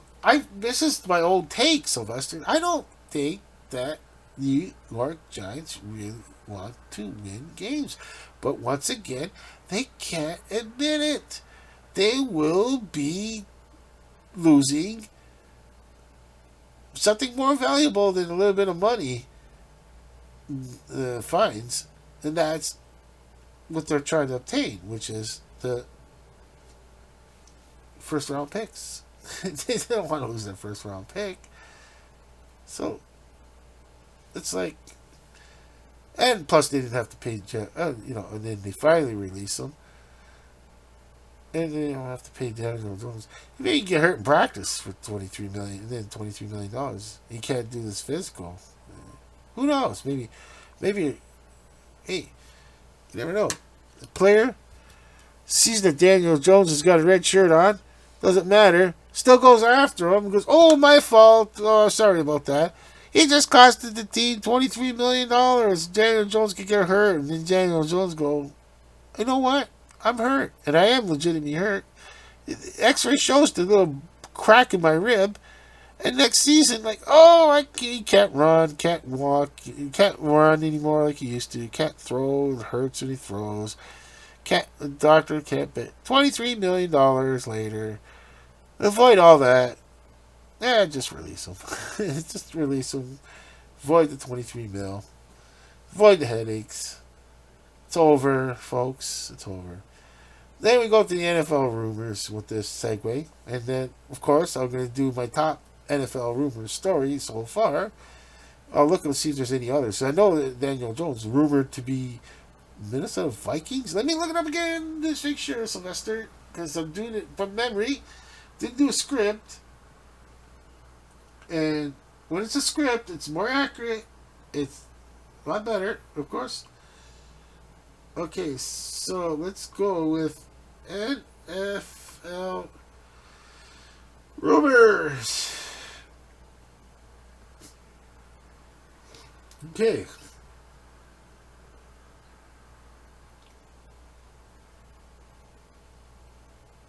Oh, here's one. Okay, we'll go to the. Okay, we got a few, but it's what I'm gonna do is go with the. Let's see. What rumors do we have? No, I want to go to the Daniel Jones rumor. That was the Daniel Jones rumor. Okay, these are all good rumors I can add to this plate here, but it's the Daniel Jones rumor I'm on right now. Okay, let's see.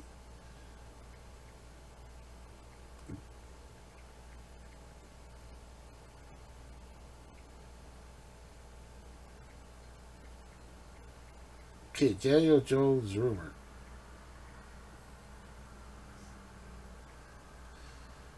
It's funny I spelled OR with the tablet. So this. Okay, here it is. NFL rumors. Daniel Jones agreed to contract after Giants release.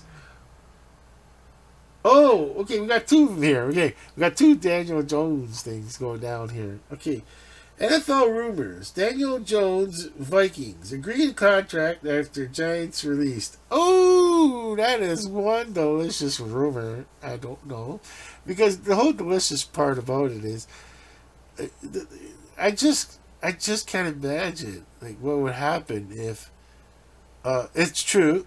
It does become a Minnesota Viking, and all of a sudden, something. Oh no, they're in the playoffs. Oh, down goes the quarterback injury. Oh no, we're like, oh no, no, and then okay, you got Daniel Jones warming up on the sideline. It's automatic for Daniel Jones. You're like, oh shit, oh no, the game must go on. The show must go on. The game must go on. So Daniel Jones goes out there. Okay, somehow he's got that magic touch again because he's had it before, and they win the next playoff game, and then they're a Super Bowl, and then the Minnesota Vikings first time ever Super Bowl winners with the as they say Giants released player Daniel Jones. I don't know how screamy. I don't even want to be in the same room with the owner Wellington Mara, head coach Brian Dable, and other management. If they're watching the Super Bowl party, they you know what they're going to be doing? They're going to be renting a projector because they have the money for this. What they're going to do is everybody in management they're gonna rent a projector, or they just do it themselves, the individual rooms.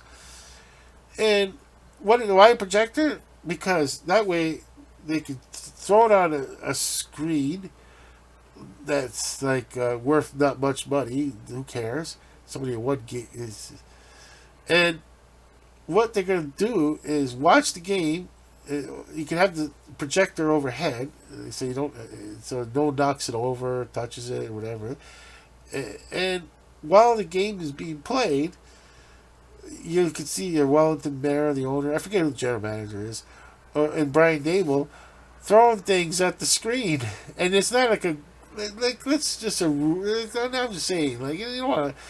Not to throw it at a good television screen, like a nice 100-inch television screen. Like, that's kind of like, you could have gave that to Goodwill if you're being. Why be a dick about things in life? Is like why before you damage this 100-inch television screen, why not just give it to Goodwill and let someone else enjoy it? That's and like I said, just even buy a projector. Who cares? You can afford it. They got so much money. You can use it in the summertime for the outdoor theater. The grandkids come over. Hey, we're gonna watch a movie. We're gonna watch a movie in the backyard. Kind of a blow up giant projection screen. You know, they could start throwing things at the screen when they're really, as Daniel Jones is backing up and throwing a pass. Kind of like this curse. Like, if we throw something at the screen, maybe the it won't, uh, drop the ball, kind of like a voodoo kind of. They're going to do their own voodoo version of a voodoo, eh? I would love.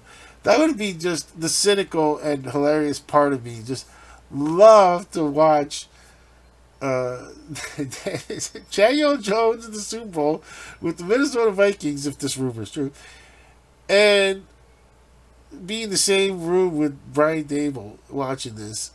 Or Wellington Mara, or the general manager. Oh my gosh. They are definitely, like, that Super Bowl would be like, oh, yeah, they know they're gonna have, like, I mean, I don't even know what to say when Daniel Jones phrases those words like, "Hey, Daniel Jones, you almost won the Super Bowl," or they got to be the MVP. Yeah, what if he's the MVP in the Super Bowl? You're just the MVP in the Super Bowl, or you won the Super Bowl. Either way, whatever. And it's like, where you going in a famous, where? It's like, yeah. They probably won't even bring their kids there anymore. It's like, you know what? I don't want to bring my kids there. They might meet Daniel Jones. I'm going too far, Sylvester. I love how. This is the kind of stuff you can't do when you script it, because you can't have fun. You just can't have fun at a script. You can't have fun like this. Let's go to the Dan Campbell now. Dan Campbell breaks silence on Daniel Jones' lines or rumors. Okay. Dan, Justin Rogers, the Detroit Football Network. Okay. That they're not discussing bringing in Jones, but they're not rule out the possibility. Okay. Okie dokie. Okay. Oh, nothing like feeding the rumor mill even more by saying, "Oh, well, we haven't discussed it." Just because it's just fresh, just happened. But, well, we haven't ruled it out. I mean, okay. That's funny. That is funny. Oh, troubling NFL rumors on reputation of. Oh, I'm not going to get into the smear campaigns now. Oh, no. Is that what it's becoming? No, I'm taking it off. Oh, okay. You can have that beef steak if you want. Okay. 1 second. You can have those steaks if you want. Alrighty, Sylvester. That was a good break we had, eh? We had a nice break. You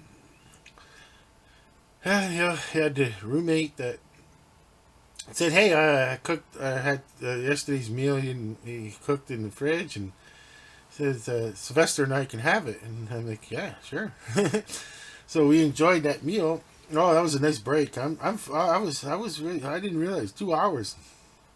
I didn't have lunch, and up. Now I got a second wind, as they say. But it's getting long in the video, and I'm gonna go see if there's any other NFL rumors besides Daniel Jones. We had our fun with Daniel Jones, and just it would have been totally different, Sylvester. You know what I mean? Like, I know Sylvester saying I'm the ace reporter for Sports News Review, and I'm saying, as in like the ace NFL news reporter, and I could have wrote my own script. And I said, I know, Sylvester, you could have wrote your own script, but I really, really thought I was going to be able to write a script, but I just was tired. We got Thursday night football. And there's a Friday night football. Like, I couldn't do NFL news with Sylvester on Friday because there's a Friday. We're gonna do a special edition of Friday night. It's the afternoon game. We have the cable. As Sylvester, we know you have the cable now, and Coach. Well, actually, it's going to be a live stream with them. Yeah, we could do the live stream with the Munchie brothers on the Friday night game. It was a Friday afternoon game because it was totally unexpected out of nowhere. We got and to help people that don't have Amazon Prime, and I can describe the action at least. I'm going to tell Ketchup that I'm going to try to be as more accurate as possible all the time. And for people out there that don't have cable television and parts of the world that if you can, we could be live streaming this, and it's good. And it's I say, like anywhere else around the world, we could at least put on your secondary device. So if you're out in Europe and you're English speaking and you understand English, you're out there living in Europe and you like NFL football, but you really ain't gonna be paying for all this extra football coverage like this, because that's a specialty game. Well, we have the luxury that in Canada to be able to have it on a sports network, and I don't know if they'll have it on the Europe. Matter if you don't buy if you're an over the air kind of person and you can't catch it over the air. Also, the United States Friday, I'm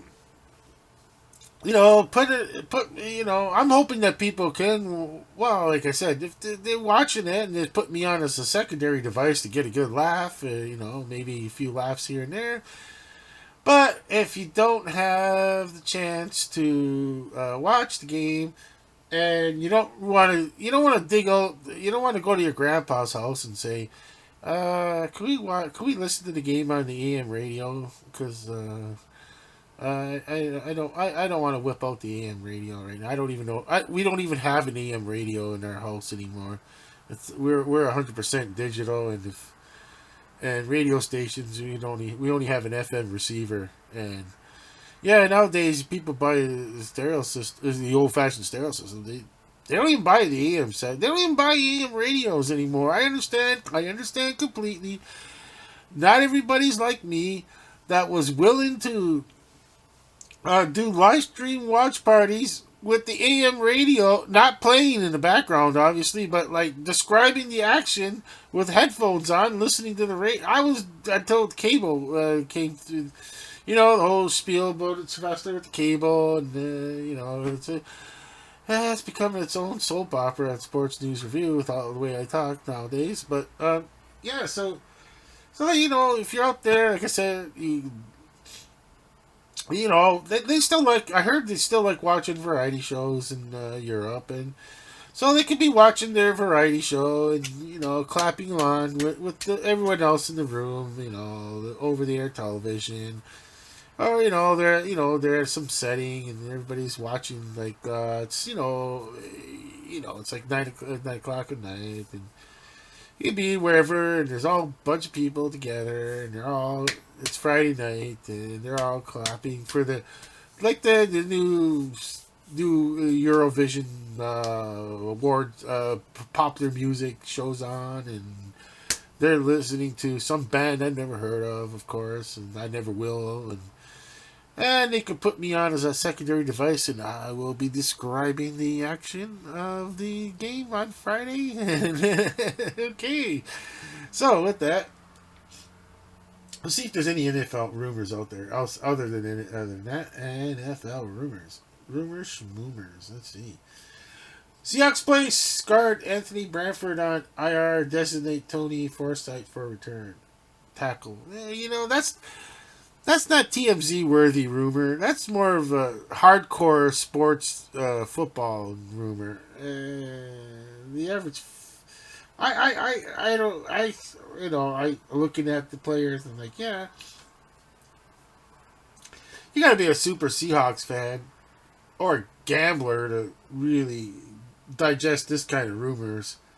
Other than that, there we go. Now we're talking TMZ worthy kind of NFL rumors, not entertainment. That I'm just, you know what? It's not TMZ worthy. Tyreek Hill is TMZ kind of thing. You know, if there's a like I said, this isn't really. Let's see that again. This is a strict NFL rumor fan kind of fun. Chiefs, that's the Kansas City Chiefs, expect to activate Isaiah Pacheco, Charles Ominahu. I can't say his name properly, but yeah, these are two big names. These are two big names, and if those two players are playing back this Sunday, yeah, that's a big deal. That is a huge deal. That is the kind of rumor that's like, ooh, the worthy to put out there. Now, if we were, this is the thing. Like, if we were doing the script, I'm just giving the example, Sylvester, of the script versus this off the cuff kind of comments what I was kind of doing from the beginning. Like, Sports News Review was doing off the cuff comments about sports news, mostly NFL related, and I definitely would have been like, if now and then I tried to do a dedicated script, and when when you get to the meetings, the dedicated script, you know what happens, Sylvester. This one here, the Seahawks place guard Anthony Branford on IR rumor. It's like, yeah, if there's no other rumors, I don't even know how I'm gonna. It's not that I'm not interested. It's not about me. I'm interested, but is the general public interested? I mean, general NFL viewing fan public interested in that one? Unless they're a Seahawk or gambling, or or the team is playing the Seahawks and whatever. I don't know who they're playing. But then if they're on bye, so yeah, that's. But then I'm like, then we're discussing this at the meeting, right? Sylvester will be discussing Chiefs expect to activate, and then we're like, oh, okay, that is definitely a rumor right after Daniel Jones, because Daniel Jones is fresh, and this is like, yeah, there's two. We got two for the NFL rumors. Okay, so that's two, and then they'll see. That's it. That's all. That's all. That's all the rumors. Oh, here's a rumor. Here's a good rumor, and it's going back to the. Here's a good one. Giants likely to start Drew Lock in Week 13. Okay, that one is a rumor, of course, and this is going to be tough. I mean, Drew Lock to start. It's not what they really want to do. How much more can you embarrass Drew Lock and the fans by going, well, Drew Lock will be backing up, quote unquote, a signing right off the street. We just, I think they ran out of practice squads right now because one of them was on the practice squad. So we just signed XYZ player off the street, and he's going to start for us. Okay, now we're talking. The NFL and other teams are going to say, hey, something's not going.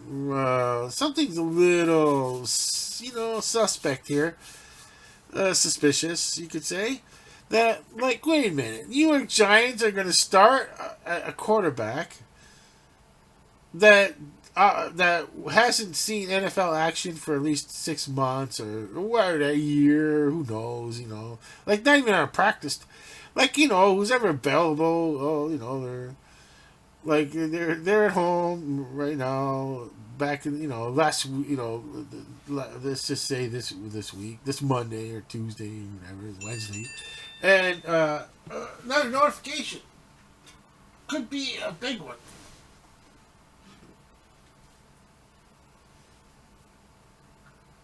No, let's see. Is it? Let's see.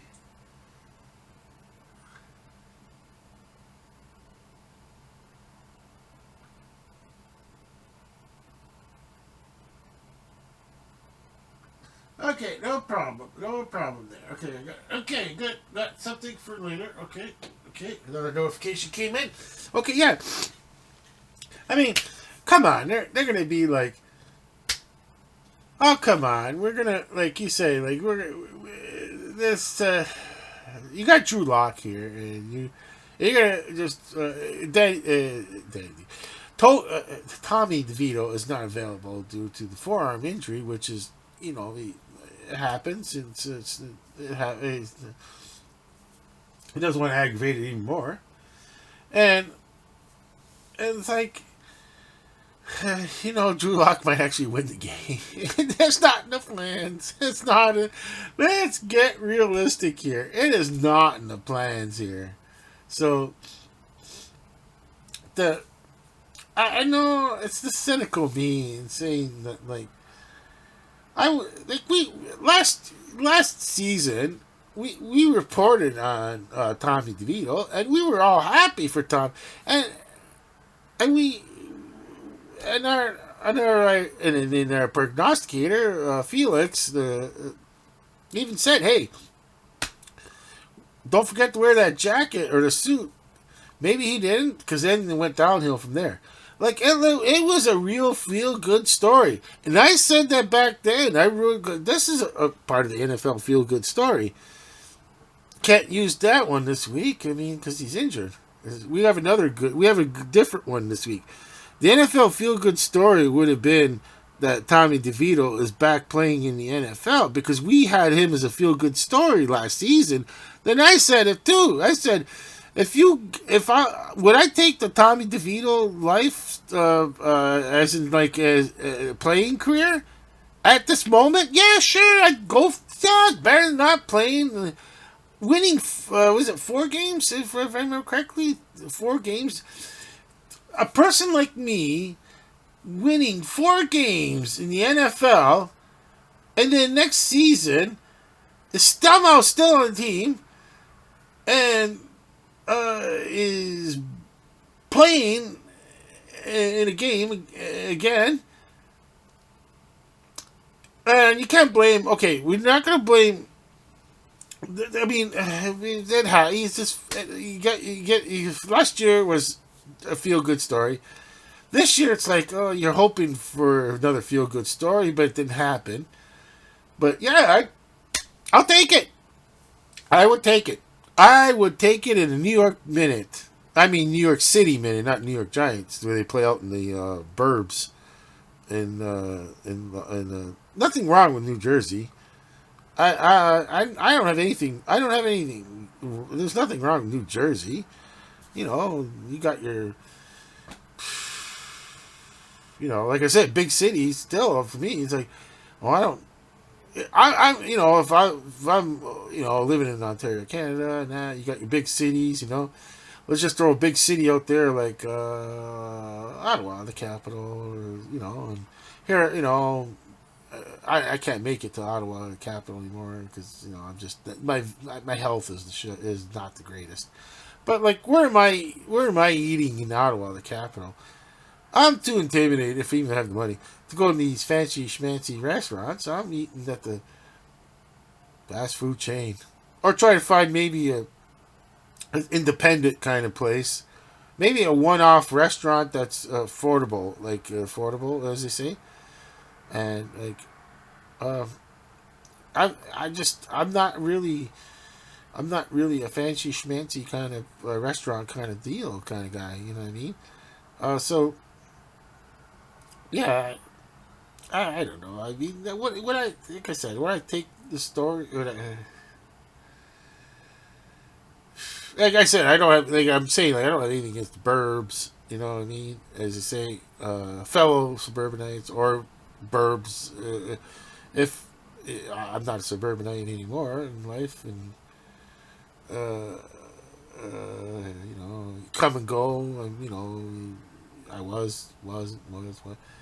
I'm just saying, like, I don't, like I said, I don't have anything against that kind of crowd, the suburbanites, but I'm not a wealthy urbanite that can afford to go to fancy schmancy restaurants and pay top dollar for sitting in a box at a sporting event. And yeah, I mean, like I'm just an ordinary person, as they say. It's just just I don't know. I mean, I haven't been exposed to, like, say, the ballet and in life, and being young and you only have limited resources. Of course, I'm gonna want to go see the Toronto Maple Leafs versus the ballet. I wasn't brought up in that world of ballet, and if I was, I'd go to the ballet. I don't have anything against ballet. I would give it a chance. I would. I'm that type of person, though, that if I had someone in my family is like, oh, we're going to see the ballet, I'm not going to be like poo pooing it. Like, okay, let's go to the ballet. Like,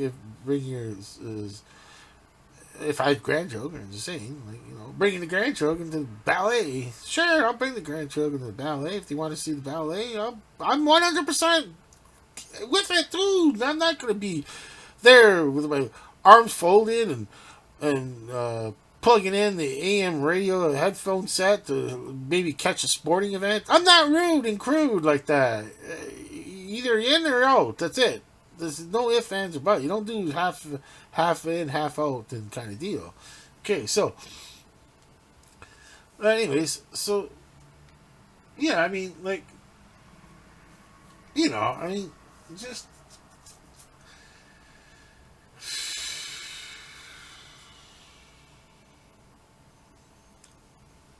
so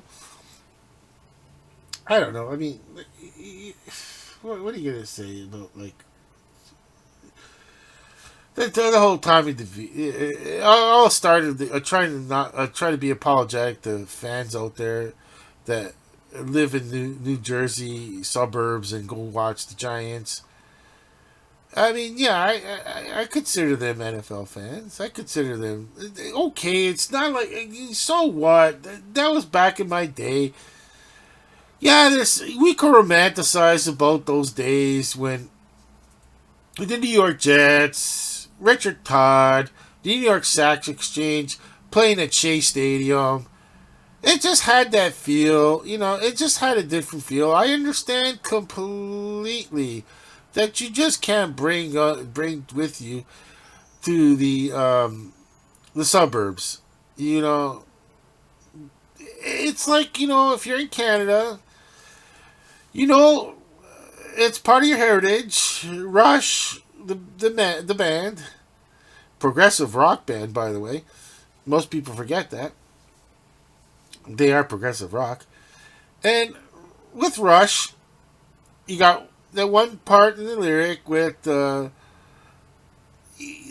full, the suburbs in the high school halls and all that, uh, and the kid playing Tempest, one of my favorite video games, Tempest.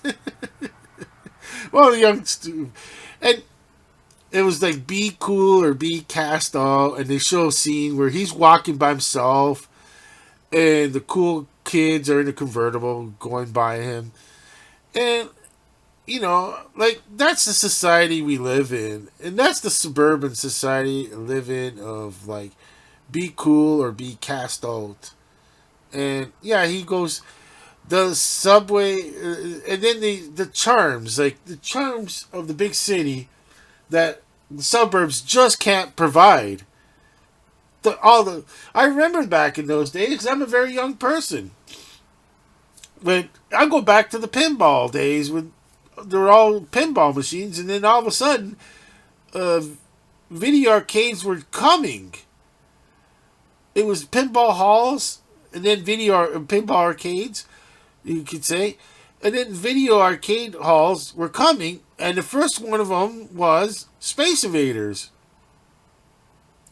So the Space Invaders, well, I don't. The Pong was getting very basically like out of it. Like no one really had a Pong machine. It's like unless it was a big place and there's some variety, they threw a Pong game in there because Pong was before the Space Invaders, and then the Space Invaders came, and I remember it's the noise and all that, and the big city. Yeah, I remember. Your big city like the Torontos and the Ottawas and and the Hamiltons of Ontario, Canada. It would have the the big arcade hall, as in like the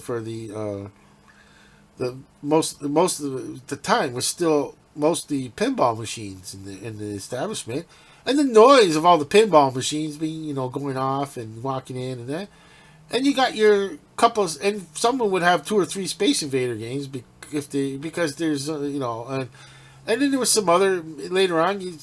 I started noticing in life is that like there's more and more, and then the pinball machine became like maybe 2 pinball machine became like 3 or 4 left in that.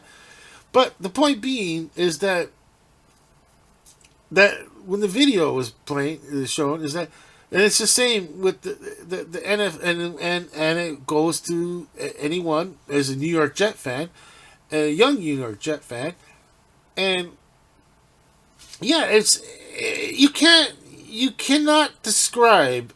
I cannot describe this to somebody accurately because you have to be there in life to understand the feeling of playing at Shea Stadium. I mean, not playing. I mean, well, I guess because you could say it's the hardcore New York City fan in there. Yeah, so when the Jets were playing at Shea Stadium, that was a different atmosphere, quote unquote, than your suburban stadium you're playing in now.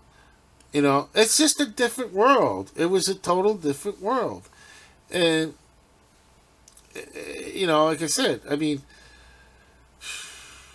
if New York City had a dome stadium, it would almost be like worth it because it's just the real estate probably just not there, or New Shea Stadium, whatever they call it now, the City Field, whatever. If it was a dome, yeah, it would be awesome for say the Jets New York Jets to be playing at this facility, but. Yeah, you can't. It's just something that's different. And once again, it goes back to the song, the Rush song. The the suburbs just don't have that charm that attracts the youth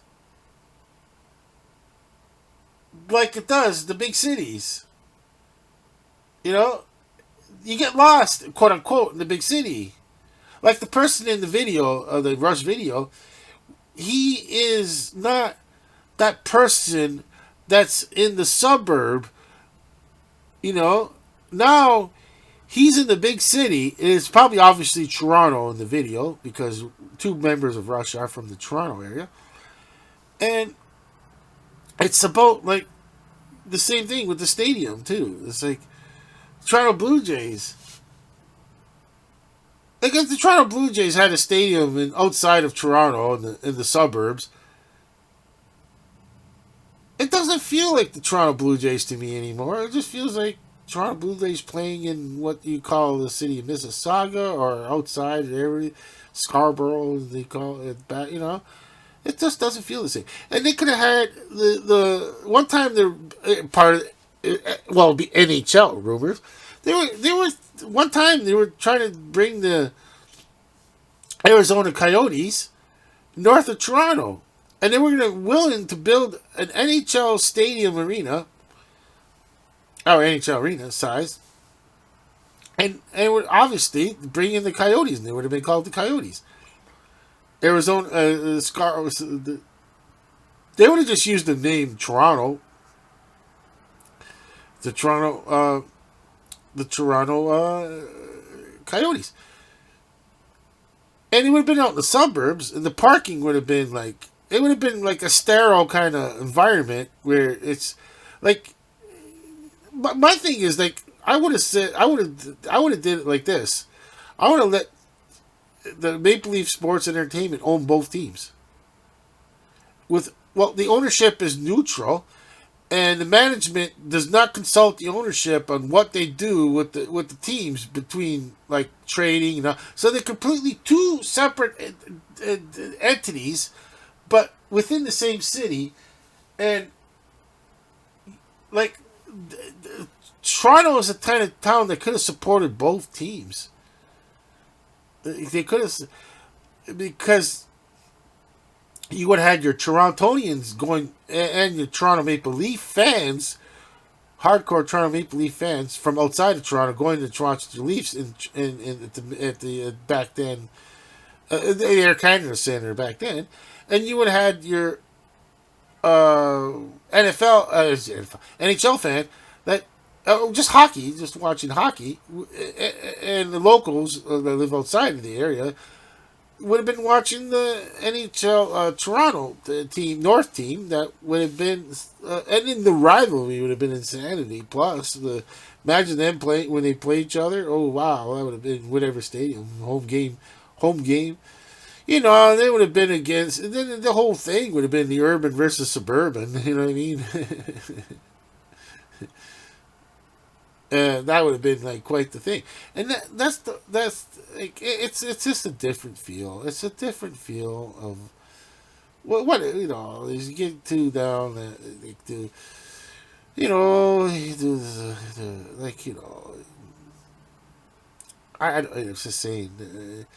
A sports news review studio would be on the 10th floor in the city, or the 19th floor, or whatever, of the big city. And then the sports news review, if we're in the suburbs, where are we? We're like some mini mall, you know. We're like in a strip mall. I'm just saying, if we were like big time, and I had my real desk and I had a staff and everything like that, and where would the sports news review studio be in the suburbs, in a strip mall? How exciting! Where would sports news? Hopefully, there's a pizzeria in the strip mall. Get their slices on a break. Hopefully I convince them to switch the whole wheat slices, so I can have for me, and I'll buy them for the crew. Okay, and of course, a sports news review in Ontario. Of course, we had our own studio. Where we're gonna be? Either try to rent a spot near the stadium, view the stadium, or something, some snazzy, upscale kind of place where up on the 20th floor kind of deal. You know what I mean? It's just and it just has a different feel of like the staff. They have to commute to easy commute, and this obviously if the sports news review is in the suburbs, and once it's outside the city of Toronto, you could be anywhere. You can make it where it's I'll just throw a word out there, like I remember back in the day, I liked going to the city on Sundays, driving down the lake in Burlington. I like that city in Burlington on a Sunday afternoon when there's the lake and all that, and nowadays I'd like to see a jazz band playing out on the beach, like shore. You know what I mean? Like the bandstand and all that. But the point being is, well, Burlington has a downtown still that's kind of kicking. You know, it gives me some good feeling. There's good vibes. You know, because they still have a downtown section that still relevant. It's not abandoned. You know, it's not like an abandoned downtown. And even though Burlington technically is a suburb of Toronto, practically, I mean, most people commute to probably go work in Toronto. Who knows? But anyways, the the point being is that, like, yeah, I mean, like, I would be anywhere. I could be anywhere in Ontario if you're outside. But what, so it just doesn't have the same vibe, because it's either you're the big city or you're wherever you want to be. It's that's all I'm saying. So you know, well, let's just go with our last one. It's the feel good story, and we'll go quick, and then I'll upload this up because it's a very long video now. Okay, so the feel good story, and it's going to be, let's see, let's see, because do I have it already here? Do I have it? No, I don't. No, I don't. Okay, okay, let's see. Oh, it's her Herb Street. I'm gonna put Herb Street's new companion.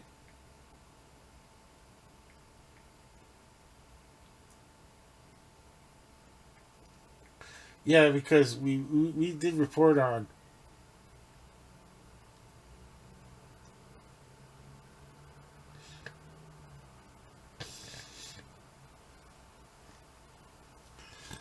Let me hit pause here for a second to get it really close to. I want to get it. I want to get on the story right quick. Okay, I found it. Our feel good story. Alrighty, we already reported on earlier the passing away of Ben Herb Street. That's a dog, but it was Kurt Herb Street. That's of the Thursday night football with Al Michaels, and so his travel companion Ben passed away. And had cancer, and one of our Kurt. Second. No, I just got so emotional, Sylvester. I had to push pause. So one of Curb Hurt's Street say things he said was that you know, as a dog, being a dog, his species don't live long enough. But to me, it was like, well, he died of cancer. It wasn't that he didn't live long enough because he was a dog. He died of cancer. But then he's got a new travel companion. This is our feel good story, and it's supposed to be. I'm gonna look sure, but it's supposed to be his. Oh, okay. Okay, so the Philadelphia Eagles watched the Commanders matchup on Thursday Night Football, and he brought him to the Rocky Steps. Oh, okay. Okay, so it's Peter. Peter. So we'll call him Peter Herb Street now. He doesn't mind that we all say Peter Herb Street because he does consider him a family member, and he's going to be his new travel companion. And I see a picture of Peter. So how old or how young is Peter? He said, I think he's supposed to be his brother, and that would probably. I'm guessing it would. It says Peter comes. Okay, 1 second. I'm gonna hit pause here. All right. Okay, so it's his brother is Peter, which it says it's from the same litter as Ben. Okay, so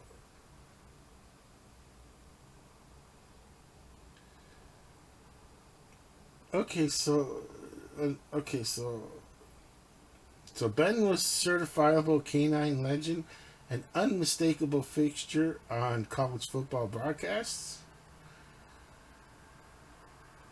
It says Peter will have some pretty big paws to fill, and but it says that the young pupper is learning pretty quickly on the job. Oh, okay, nice. So yeah, and they show a picture of Peter in Philadelphia, and I'm not gonna like we can't show it because we don't have the like what happens if it's the photo is a copyright photo and we don't want to get into all kinds of problems with the so we're just gonna describe it. It's a golden retriever, the classic or like orange. Or is it they blondish looking? They almost look like they're blondes. Okay, so once again, like it's just you know, it's sports news review. You know, we have non-humans on our crew. Ernie's the only human that's a presenter. Everyone else is non-human, and we're equal. As they say, we equally employ everyone. And yes, we're still trying to get Lola Bunny in. It's a tough one. It's tough to get Lola Bunny for to be on our staff. We're trying our best to woo, as they say, woo Lola Bunny in. But it's a lot of negotiations that got to come, and we have to. She, of course, Lola Bunny. You can make it on their own without. They don't need sports news review to have. She doesn't need sports news review. We need her. So that's gonna be a tough one. Maybe I'm hoping by Christmas time that maybe I could find a way to get enough funds together to find a way to get a contract and get help with CEO B Bunny and contract talks and get Lola Bunny in. Um, might do basketball news for one oh, give me an excuse to do Toronto Raptors weekly this week with the Toronto Raptors with Lola Bunny. I mean, she obviously is very interested in basketball, and we just and then of course we can definitely go. Like I said, promote the. We're only be interested in the NBA this week with Lola Bunny, and Lola Bunny will be doing the live stream watch parties if the Toronto Raptors are doing in the playoffs, the NBA playoffs. That would be next season. So if we can get Lola Bunny before the NBA playoffs, it'd be perfect. And the start of the next WNBA season, if Toronto has a team, we're definitely got to get Lola Bunny. We don't really have any basketball like anyone like I don't know who else they could put. I mean, we could, it's once again if we are doing live streams, our two live crew is the Munchie Brothers. That's going to be obvious. Like if we can't secure any contract rights with Lola Bunny, I mean, we're gonna have to. We'll have to use the Munchie Brothers for our live streams. If, like I said, we have to use the Munchie Brothers for our live streams for Toronto Raptors if they're in the playoffs and they're doing really well. And if of the finals, obviously, we'll be doing live stream watch parties for the NBA finals if Toronto Raptors are in it. And And if the Toronto Maple Leafs, we we don't know. We gotta. Well, it's an obvious choice, being that ketchup and barbecue munchie are the only two. I guess two Canadians. I guess Felix is. Felix is. I guess. I don't know. Felix remade. I don't know. Was he made in Canada? I don't know. I don't know. I don't know. But it's 100% proof. I got that ketchup and barbecue munchie are Canadian born because they were made in the Toronto factory, and for the promotion for the Hostess chips. So that's the only two Canadians on our staff that is interested in NHL hockey, especially Toronto Maple Leafs, being that they are Torontonians. And on top of it, they're Torontonians, ketchup and barbecue munchie. So it's going to be a natural fit, no problem. If Toronto Maple Leafs are in the NHL playoffs, we're doing sports news review. We're doing live stream watch parties because we got the Munchie brothers. And well, being that the Torontonians and we don't secure any rights to Lola Bunny, we'll have to use the obvious Torontonians in our staff. That's for the Toronto Raptors. So, but. Oh, going back to the feel-good story is that, yes, it's a travel... Thursday night, Kurt Herbstreit... this is how it's NFL-related. See, NFL feel-good story is because Kurt Herbstreit is with an NFL, and it's getting dark. It's getting dark where... Maybe let's see. Lift the curtain up. I tried to block some sun. It was so sunny earlier.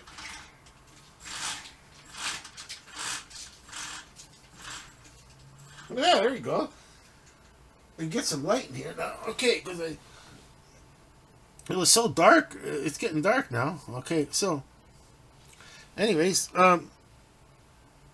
so we're gonna yeah, like I said, the feel good story is that like Kurt Herbstreit is an NFL TV analyst for the Thursday night football game coming up, and is it? Yeah, it's gonna be this Thursday night. Yeah, let's see. Wait. Let's see. Let's check it out. Let's see. Are they playing this Thursday? Yeah, are they on? Are they on this Thursday night? Thursday night football games.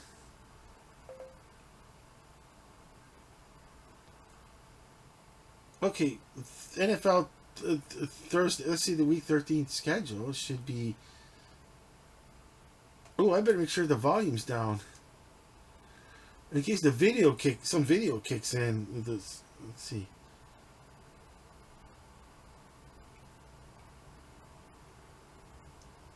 Okay, let's see. Thursday night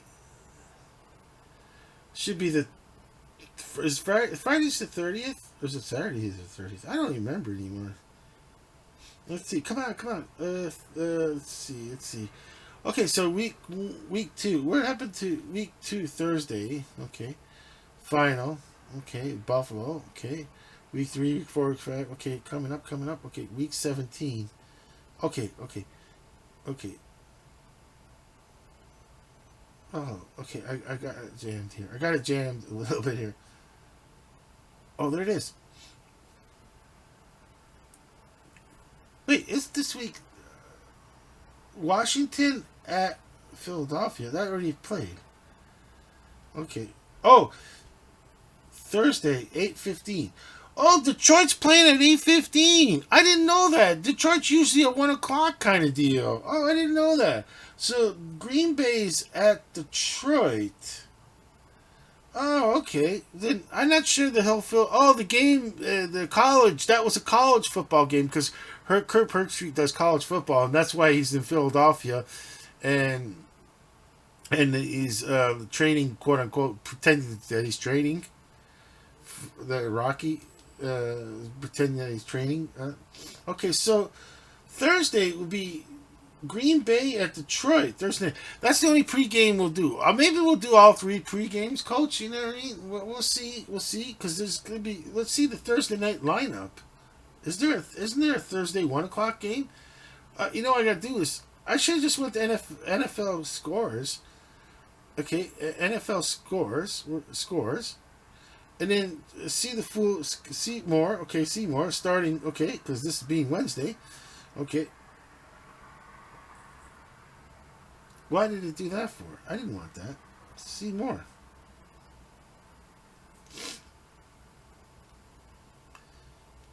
Okay, come on.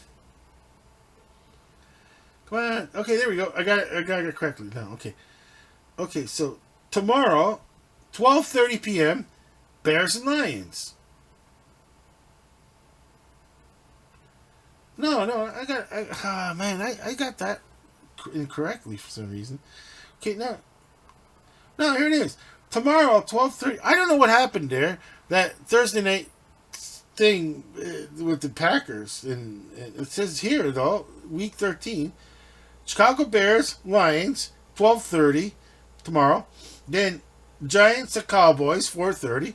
Yeah, it's the usual tradition. And then now it's been it's like the Chiefs didn't want to do this anymore, so now it's been the Green Bay Packers. They got the Thursday night game. Dolphins at Packers. Okay, so yeah, so Kurt Herbstreit will be at the Dolphins and Packers game, and of course his new travel companion, Jerry.